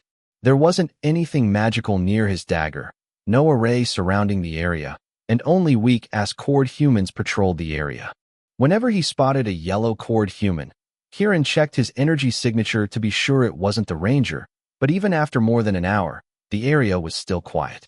Damn, he can't have dropped my blade here without a reason. I waited for so long that now I have no time left. If I don't imprint the reaver every 2 hours or store it in a dimensional item, it explodes. That stupid master of mine is so afraid of others stealing her secrets that her safety measures border insanity, he thought. To make matters worse, only Duraniel had accompanied him to retrieve the lost dagger. The other members of the group blamed him for his solo stunt, and aside from laughing at his expenses, they did nothing to help. Even Duraniel would have given him the finger rather than a hand, if not for their masters being good friends. He was following Kieran from a distance thanks to his surveillance mirror, ready to warp to his side if necessity arose. It was an enchanted item that allowed him to see everything in the vicinity of its transmitter, a small pin that Kieran wore under his cloaking garb. As the assassin was about to reach his blade, the Reaver, Lith took out a wand from his pocket dimension. Then, he broke it in half before tossing it inside a warp steps leading directly beside the enchanted weapon together with a hush spell. Although it produced no sound, the following explosion sent the Reaver flying against his owner. The sudden flash blinded both Duranial and Kieran, so neither of them could see a second warp steps opening above the assassin's head, nor Lith emerging from it. The rapier in his hand lunged at Kieran's right arm, yet he reacted by infusing himself with air magic and managed to avoid the strike despite being blind. The black scales covering Litha's mouth opened as he breathed a stream of origin flames against the enemy. The blue fire ate at the black garb, revealing several overlapping auras. The cloaking aura was the first to fall, allowing Solus to distinguish its pseudo-core. Okay, this guy has a bright cyan core, a physical prowess slightly inferior to yours, and the dagger stuck in his chest.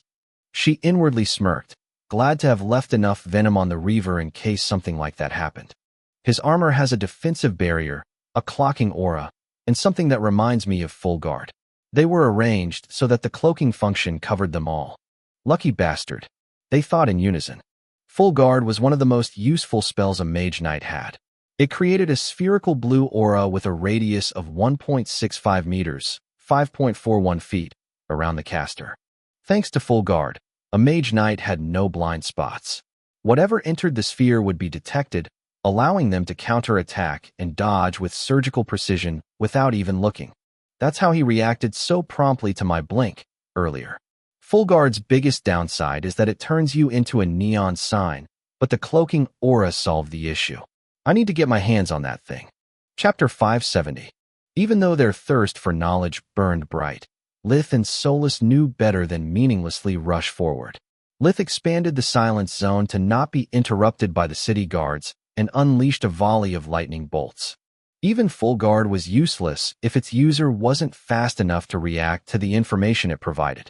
Kieran cursed as his body went into a seizure. The blade stuck in his body was a perfect conductor, allowing the lighting to bypass the armor's defensive barrier. Darkness fusion prevented him from feeling pain, but the electrical current still triggered his active motor neurons. Having the opponent lost his mobility, Lith pushed the Reaver through Kieran's body until its hilt struck his chest. With a pierced lung and the venom flooding the assassin's blood system, Lith was almost sure to have absolute control over his enemy. Too bad that almost is never enough, he thought. At least now he can't use invigoration. I could question him, but if the scimitar guy is around, he will have all the time he needs to cast his best spells, if not even an array. Time to find out if we are alone or not. Time to die, human. You shouldn't have messed with my turf. Litha's voice in his hybrid form was a low grumble, as if the words were half spoken and half roared, making it unrecognizable. The rapier went straight for Kieran's heart, forcing Duranial's hand. The man from the Blood Desert had no choice but to open the warp steps he had at the ready while unsheathing his sword. It cost him the array he had been preparing from the moment the ambush started.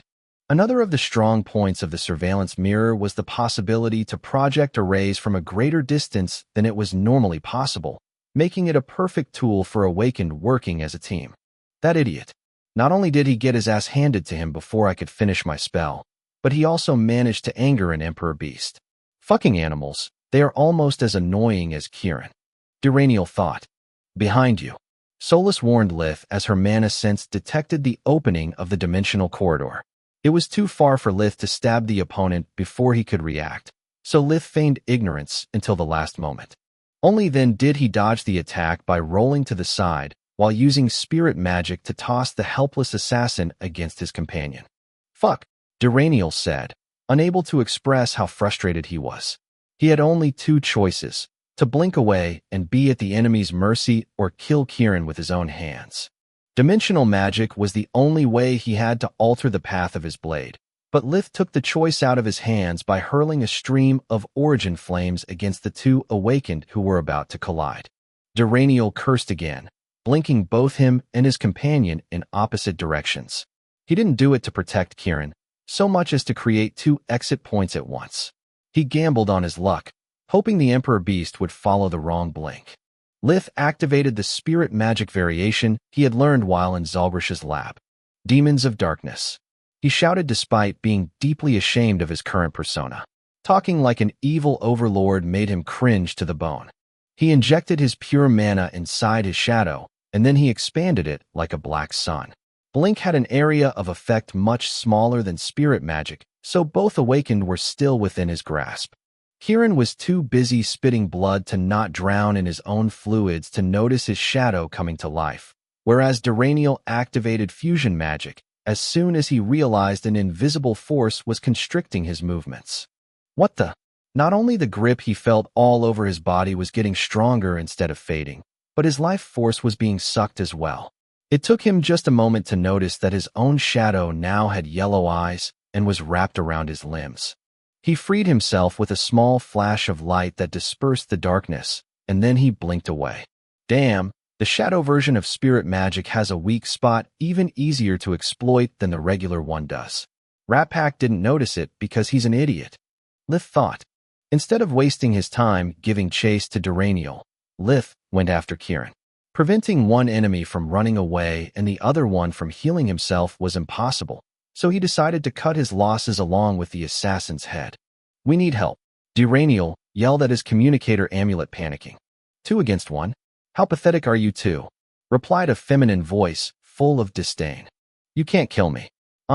Kieran attempted to say, but Lith's enchanted rapier fully infused with air, fire, and darkness magic made a short work of the black garb's barrier. Dead. Lith completed the phrase for him. Oh shit. Forget about the loot. This thing is going to explode. Sola said when she noticed that all of the pseudo-cores of the assassin's equipment were becoming volatile. No need. Lith chuckled as he blinked both himself and the corpse at Duraniel's opposite sides. Duraniel now had to take his chances with 2 kinds of demise. Either he faced the explosion and took the demonic beast's sword in his back, or he took the explosion in his back and got skewered from the front. Panicking and using the communicator amulet didn't leave him enough focus to cast a blink fast enough to save himself. Luckily for him, the person on the other side of the call wasn't really refusing to help. She just needed enough time to lock into his coordinates. She appeared in the nick of time, using the multi-layered barrier she had prepared to save Kieran to contain the explosion instead. Her companion blocked the incoming rapier with a great sword that he was able to wield with only one hand.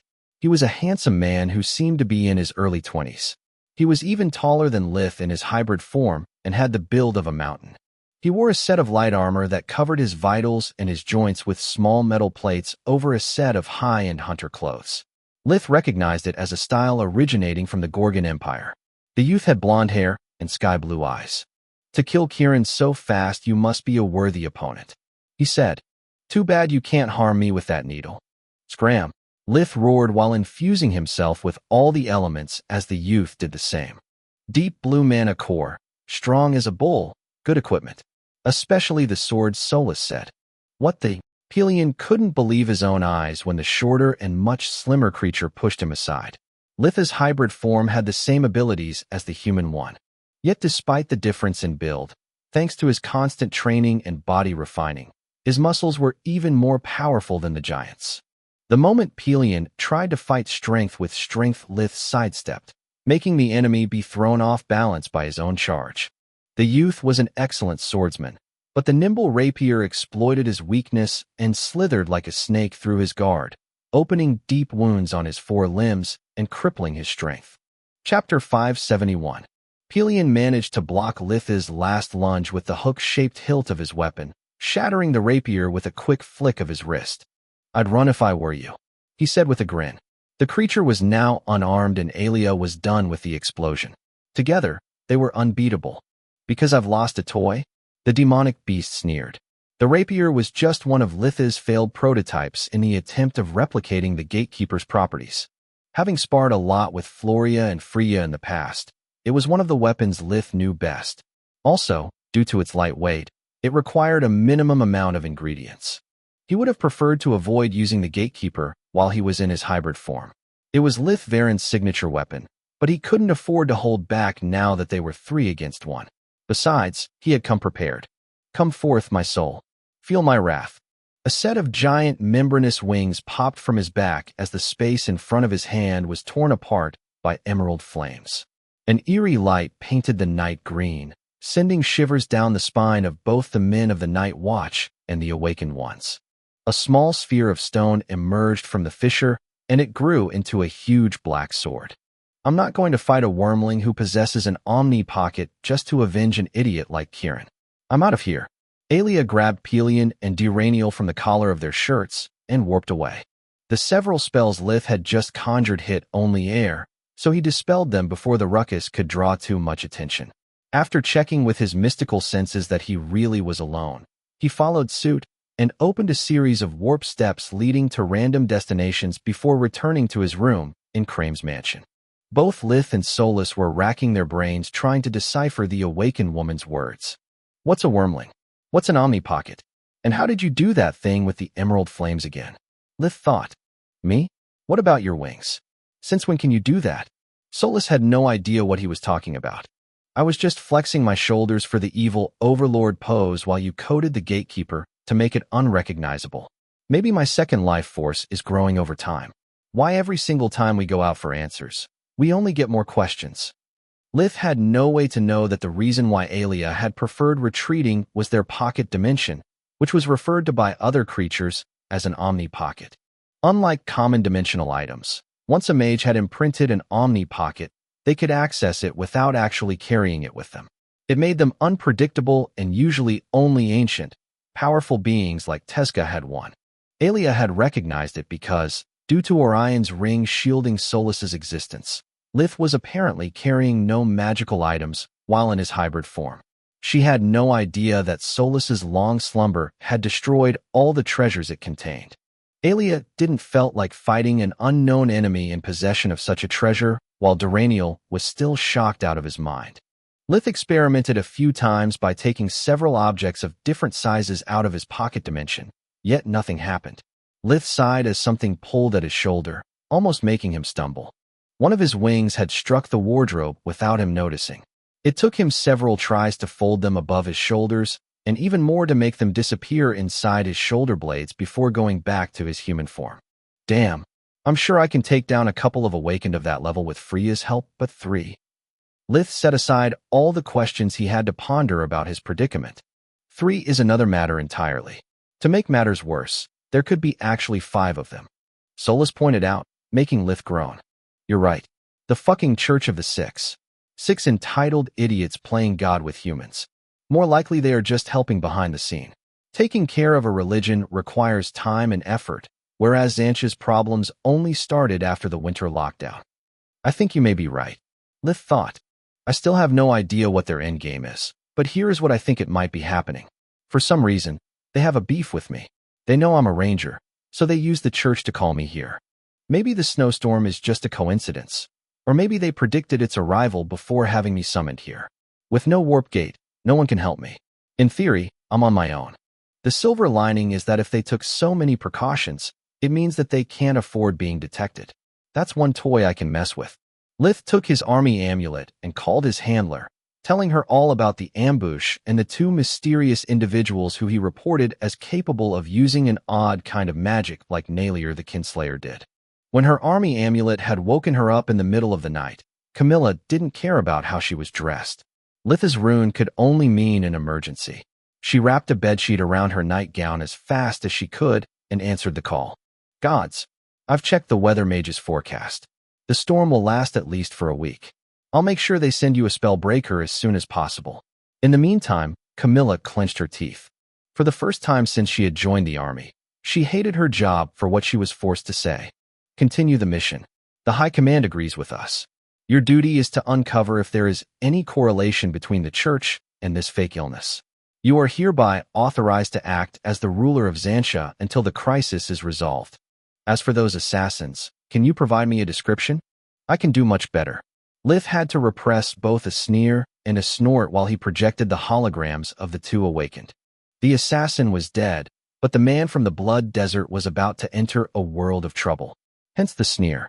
The snort was due to his inability to show the holograms of the other 2 awakened he had met earlier. They had faced a hybrid, not Ranger Verhan. By exposing them, he would expose himself too. This way, if the assassin had a vengeful master, they would have a hard time tracking the culprit. Excellent. I'm forwarding our conversation right now. Over and out.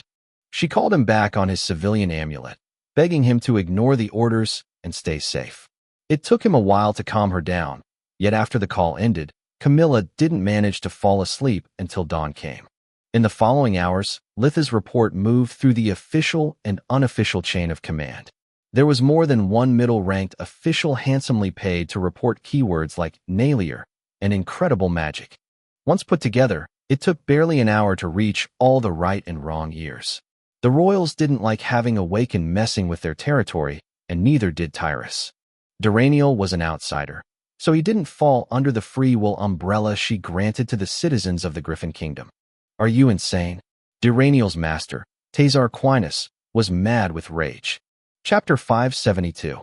Tazar Aquinas was an awakened almost 600 years old, yet he didn't appear to be one day past his 50s. He was 1.8 meters, 5 feet 11 inches, tall, with deep bronze skin, grayed black hair, and a beard that emphasized his pearl-white teeth. He was considered one of the best wardens and sword masters of the Blood Desert. He was still inwardly debating if being angry for his heir's defiance or for him having failed to kill a seemingly rogue awakened. The purple aura exuding from his body made his white robe flap like he was amid a windstorm. Do you have any idea how long did it take me to obtain my territory? To have Overlord Salark bestow upon me full authority over my tribe? Now I risk everything. And for what? The only reason why Tazar wasn't already in Xantia to murder his successor with his own hands instead of talking to him with his communication amulet was the distance between them. Have you forgotten what happened to Trias? Are you eager to join him in death? Well, I'm not. Come back here immediately. But, Father, there is a storm outside. Don't call me Father. I've had dozens of children, but you are the only one who managed to go from most talented to most idiotic in less than a day. I prefer you dead in a snowstorm than alive doing more damage. Bring Kieran with you. I hope he has a good explanation. You know that I'm not serious when I say that I will kill the two of you, whereas Lesalia might not be so kind. Tazar said, Master, I can't obey. Duraniel stuttered. Kid, if you make me come there, Lesalia will be the least of your problems. Tazar's eyes flared with mana. He could understand his young and hot-headed successor making a blunder, but defying his orders was unacceptable. I mean, I'll depart immediately, but Kieran is dead. I can't even bring his corpse back because it exploded. Duraniel went pale. His father was a meek man, but once angered he could upturn his entire domain to find a single missing coin. What? How? Duraniel took his father's curiosity as the opportunity to get off the hook and told him all about the demonic beast they had faced. You moron. Are you telling me you asked the permission of neither the awakened human nor the beast who rules over the Keller region? I swear, if I have to offer them any compensation, it will come out of your pocket. Get home now. Tessar hung the call without waiting for a reply. He had a lot of calls to make. Tyrus, Ragu of the Human Council, the rulers of the Keller region, but more importantly his lifelong friend. Kieran was Lysalia's successor just like Duraniel was his own. They had hoped they would grow into good friends like their masters were, but life had decided otherwise. I don't want her to learn about her heir's death from a stranger. Kieran might have died an idiot, but she deserved better. Tazar sighed. He opened a warp gate leading directly inside her forge. Not only Lesalia was one of the best assassins in the Blood Desert, but she was also one of its best forge masters. She trusted no one, so all the equipment she used, no matter if clothes or caltrops, she made them herself. Damn it, he heard her yell. I can't further purify adamant without origin flames, and those damn beasts demand a lot of money for it. Do you have some left?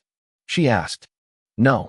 The only dragon I know asks so much for a single flask that it's more convenient to call him when necessary rather than stockpiling it. Look, we need to talk. Lesalia took off the white mask covering her face, revealing skin with the color and the wrinkles of hardened leather. Being almost 600 years old, she looked like a woman in her mid-60s, with several gray streaks amid her raven black hair. She was wearing a scaly leather apron over a black tank top and leatherwork pants. Her gloves covered her arms up until her elbows, and just like her apron, they were made from the golden skin of a wyvern. They protected her from the intense heat of the furnace, which was strong enough to harm even an awakened's enhanced body. Her figure was slender, but she was strong enough to crush stone with her bare hands. Her average height and build allowed her to go unnoticed.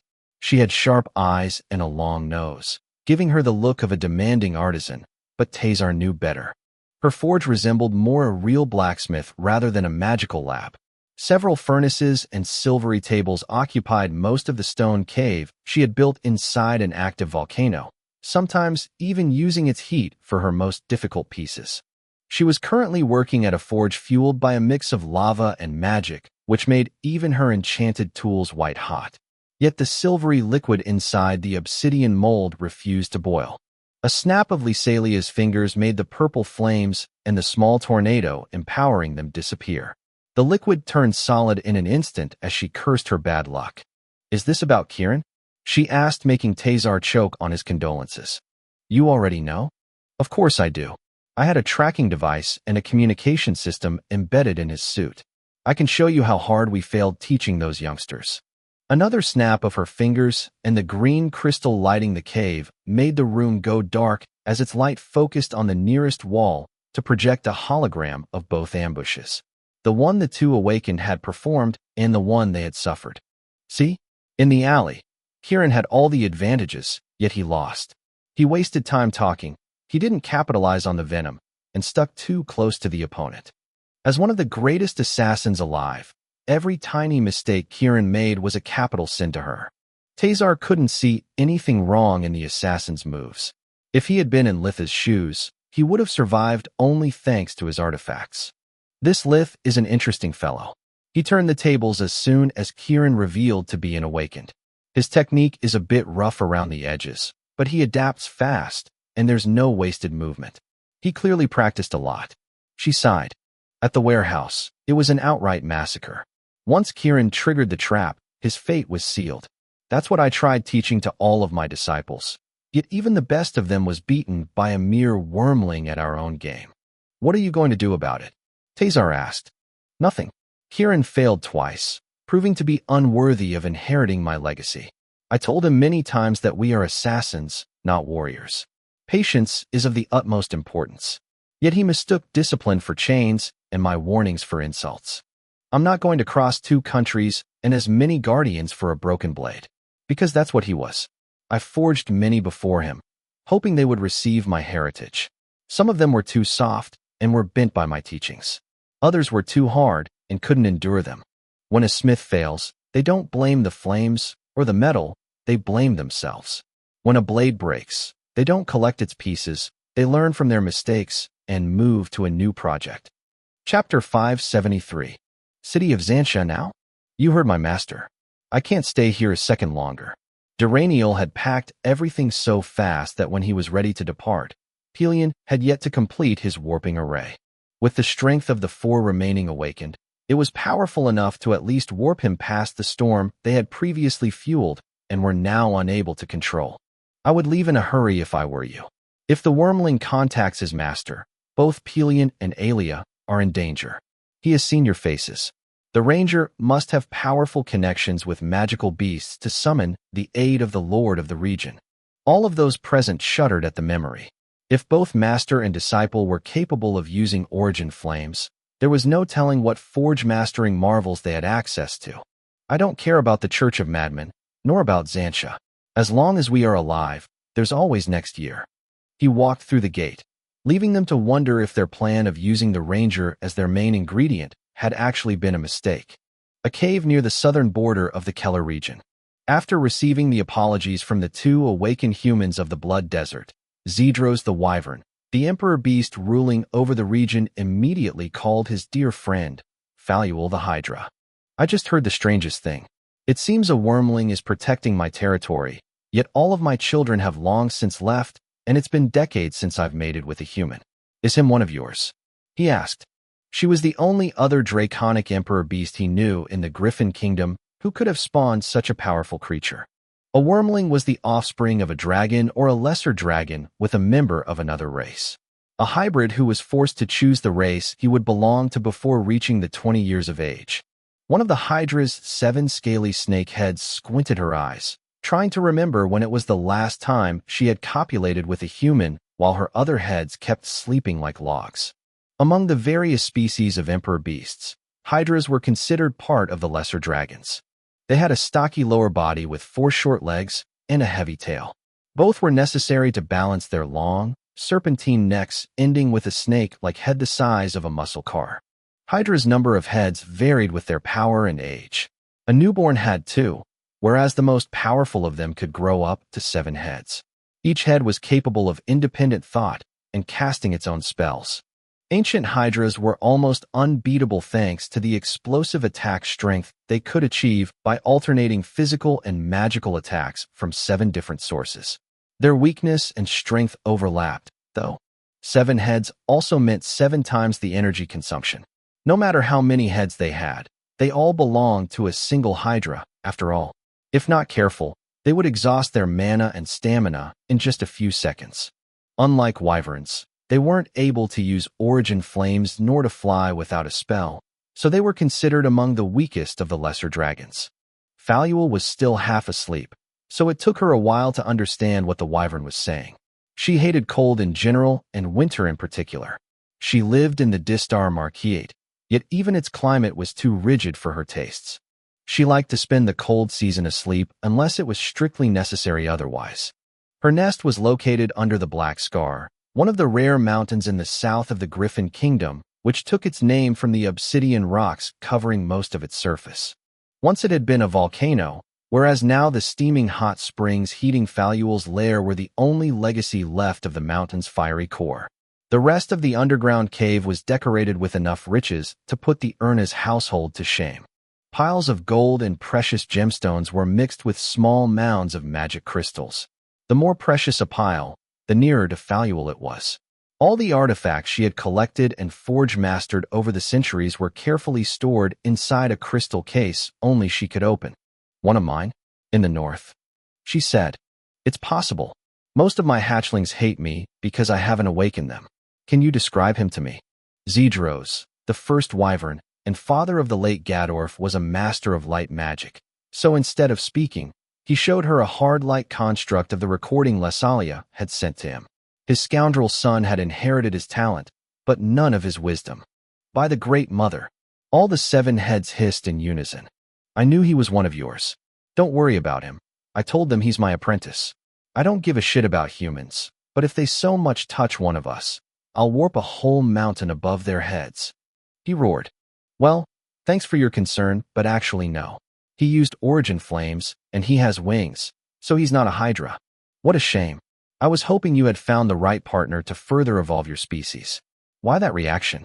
All emperor beasts strive to overcome the bounds separating them from the purest races, like griffins and phoenixes. Unfortunately, none had ever succeeded. Because even though he is still in the embryo stage, he already has 7 eyes. She thought. There was a reason if hydras had 7 heads, and more than one for not sharing its secret. Because I know him. She actually said. He's a friend of my latest disciple, and he asked me to watch out for him. I might need to send him over to you. Emperor beasts had no warp gates, but by conjuring a warp array each, 2 of them could obtain the same effect. Zedros nodded and ended the call. He spent several minutes watching the construct between his claws, trying to figure out what Faluel was hiding from him. If that old fox sends her disciple here, it might be a show worth watching. He thought. City of Xantia, the next morning. Lith had spent the night sleeping to reset the effects of invigoration. If he was right, and there were still 5 awakened on his tail, he couldn't afford to be the first one to run out of gas. According to Solus, with her deep blue mana core, the woman was the magically strongest among those he had already met, while the 2 meters, 6 feet 7 inches, guy was physically almost on par with him thanks to the gap in height and build. Unless they are geniuses on par with Manohar or much older than they look, I'm confident I can take them out one-on-one. With Freya or Solus I can take 2 of them out at once, but 3 or more would be potentially lethal. Not to mention that I should introduce Freya to Solus and things could get really awkward. He thought. I don't get it. You have no qualms asking her to risk her life for you, yet you are afraid of introducing me to a friend? It wouldn't be the first secret she keeps for you. I think Freya is a woman wise enough that she can accept my existence. Solus said. Chapter 574. No, she can't. With her trust issues, she would stop believing in me. Put yourself in her shoes. Freya wouldn't know with who she has really interacted so far, and she would be afraid that you are somehow manipulating me. She too is paranoid. Telling her is a liability. Lith said. Sola sighed and said nothing more. Freya's level of craziness was dangerously similar to Lith's. She had chosen to establish a guild, yet she treated her companions as a means to an end and changed them more often than her socks. Unless the opportunity presented itself, she would react badly to a revelation as big as Solas's existence was. While waiting for Freya, Lith and Solas tried to sketch together all she could remember about the assassin's garb pseudo-core. Orion said that a gold alloy can't hold more than one incantation at a time, yet that garb had 3 of them. Maybe it used adamant instead of silver. He thought. My thoughts exactly. Solas forgot about her sense of isolation the moment they started to consider how to replicate the lost artifact. Ever since Rat Pack's words had triggered her memory, her passion for magical research had become even stronger. The more she learned, the more she could feel her lost memories scraping at a corner of her mind, like words she had never forgotten, yet she was never able to express. A new armor would be the perfect recipient for all of our resources. Even if magically boosted, a cloth remains cloth. Adamant is one of Mogur's legendary metals. If we can combine the Skinwalker's properties with those of the garb, the durability lost due to mixing it with gold would be plenty balanced by its stealth properties. No one would recognize you as an awakened anymore, and by switching clothes at will you would always remain just a face in the crowd. Agreed. The problem is that while I know the Skinwalker's pseudo-core like the back of my hand, I've no idea how to infuse an object with full guard. I need to ask Orion if he's capable of doing it, and if yes, I have to convince him to share the procedure with me. Something we can do as soon as the crisis is resolved, instead, is to take a second look at the fire I can produce while in my hybrid form. When it burned the layers of the assassin's garb, I realized that it can do much more than just destroy. Lith thought. I am eager to see what happens to an enchanted item if the flames aren't put out. What if they can drain a pseudo-core completely? They could open doors, disrupt arrays, maybe even delete the imprint left by the item's owner. Lith thought. It's not so simple. I remember the abomination who possessed the wargs calling them origin flames. I don't remember what they are, but something tells me they are very important. We must find out their real nature. Solas couldn't put her finger on it, but she felt that they shared a connection with the title Ruler of the Flames her master Minadion mentioned in her memories. Lith and Solas spent the time before breakfast drawing and visualizing the assassin's garb pseudo-core. Solas hadn't seen it from many angles, and to make matters worse, the distance had made the mana pathways appear like a blur to her. They only had one forge of adamant, so their blueprint had to be perfect or everything would go to waste. Well, how did your hunt go? Freya was happy seeing him in one piece, yet she knew it didn't mean much. Florio wasn't the only one who back at the academy had noticed his ability to heal from deadly wounds like they were just scratches. 1 down, 3 more to go. Lith sighed while following her to the dining hall. 3? Oh gods. We might need some of my men. 3 versus 2 would already be bad against regular mages, and it took 4 of you to take down Nailier. I don't like our odds. Don't worry. They are weaker than Nailier was, and I'm much stronger compared to 4 years ago. Yet I agree with you. We need a contingency plan. Lith said. They stopped talking the moment they saw a member of the house staff. Neither of them trusted their discretion, so they moved to a less sensitive topic. The Viscount was ecstatic of my discovery about the Griever. Freya said with a smug grin.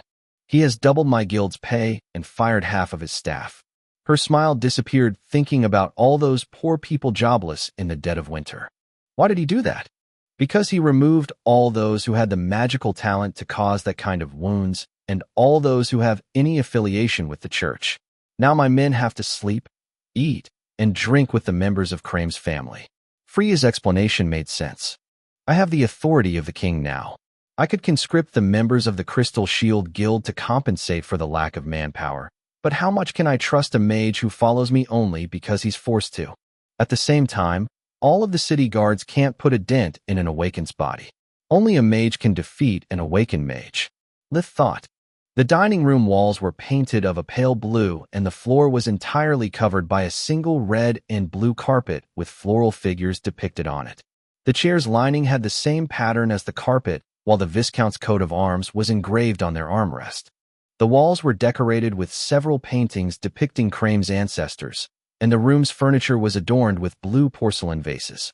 The mercenaries sitting at the long rectangular table were all laughs and smiles due to the news of their pay being doubled, whereas the house staff was gloomy, as if they were attending a funeral. Not only their workload had just doubled, but they were also afraid to lose their job. The Viscount offered food and accommodation to them and their families. Getting fired meant becoming jobless and homeless in one fell swoop. The members of the noble family weren't much happier having lost any shred of privacy. Yet they turned their frown upside down the moment they saw Lith. They considered Freya the strongest noble in the city, but now that the existence of an enemy capable of violating the safety of their house had been uncovered, none of them was foolish enough to refuse the help of the most powerful being for miles. Noble or not, Lith now appeared like a savior to their eyes, and they could only hope to not have compromised their relationship with the youngest spellbreaker of their generation. "I am very sorry for how I treated you yesterday, Regent Verhan," the Viscount said, making all those sitting around the table choke on their food. Crame rarely apologized even to the city lord, and even when he did it, his tone made it clear it was just a formality. This time it sounded like he really meant it. Chapter 575.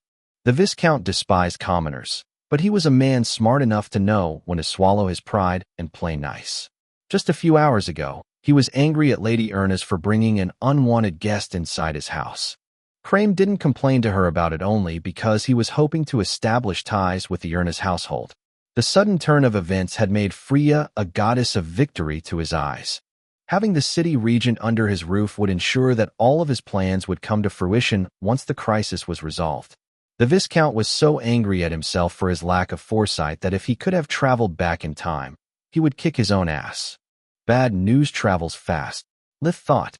The High Command had bestowed upon him full control over Xantia in the middle of the night, yet the Viscount already knew about the shift in the balance of power. Between that incompetent fool of Cester, those lunatics hurting my business, and my family under siege, I must have lost my mind due to the stress. As a fellow noble and family man, I hope you can forgive my rudeness. If there's anything I can do to help, you just have to ask. Crame stood up, giving Lith a polite bow even though he was the lord of the house. His hypocrisy made Lith want to puke, but he had more important matters to attend to. The past is in the past. I'm sure Mage Freya has mentioned to you our need for a piece of sensitive information, Lith said. Before he could even finish the phrase, the Viscount took a folder out of his pocket dimension and handed it to Lith. I hope this is enough. I took care of procuring it through safe channels. The nature of your inquiry is known only to the three of us. Lith quickly checked the folder's content. Not only there was a complete list of all the people affected by the Griever, but also another one containing all the names of the known members of the Church of the Six along with their addresses. It's perfect, Viscount. You can rest assured that the Crown will hear from me about your cooperation. Lith's words were actually far from being benign. He meant that he would not forget to mention how the noble had put his own interest before Xantia's and how Crame had treated him when he believed to have the upper hand. Yet his warm smile and calm tone fooled the Viscount, who could already picture himself obtaining the city lord's seat thanks to Lith's recommendation. After they finished eating, Lith and Freya went to her room to plan their next move. The Viscount had gracefully relieved her of all her duties and had assigned her as Lith's aide until the crisis was resolved. This suck. I didn't get to give you a single order that our positions are already reversed, Freya said while opening the door. Her room was actually a small apartment. It had a living room, a bedroom, and its own bathroom. Each one of them was bigger than Lith's room and was equipped with all comforts. It seems that I got the room reserved for the unwanted guests. Lith sat at the high table in the living room and unfolded a big map of the city of Xantia from the folder the Viscount had given to him. Then, he also took out the list of people affected by the Griever and marked their addresses with red dots. Freya helped him, cross-referencing their names with the known affiliates of the Church of the Six. This doesn't make much sense, she pointed out once they were done. The number of people suffering from the Griever are way less than I expected. There are barely more than 200 names on the list. Even a medium city like Xantia has thousands of citizens.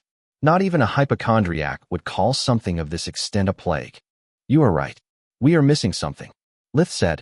After witnessing the anguish of the city guards, the fear in the eyes of Count Sester, and how the population of Xantia was split between believers and non-believers, he was expecting a much worse situation.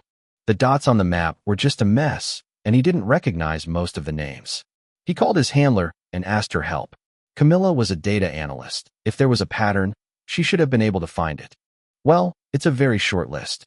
It will just take a few minutes, she said after Lith had scanned for her all the information he had at his disposal. He could see her hands dancing on the holographic interface with the speed and the grace of a piano player. I can already tell you that the number of people on the list is oddly convenient.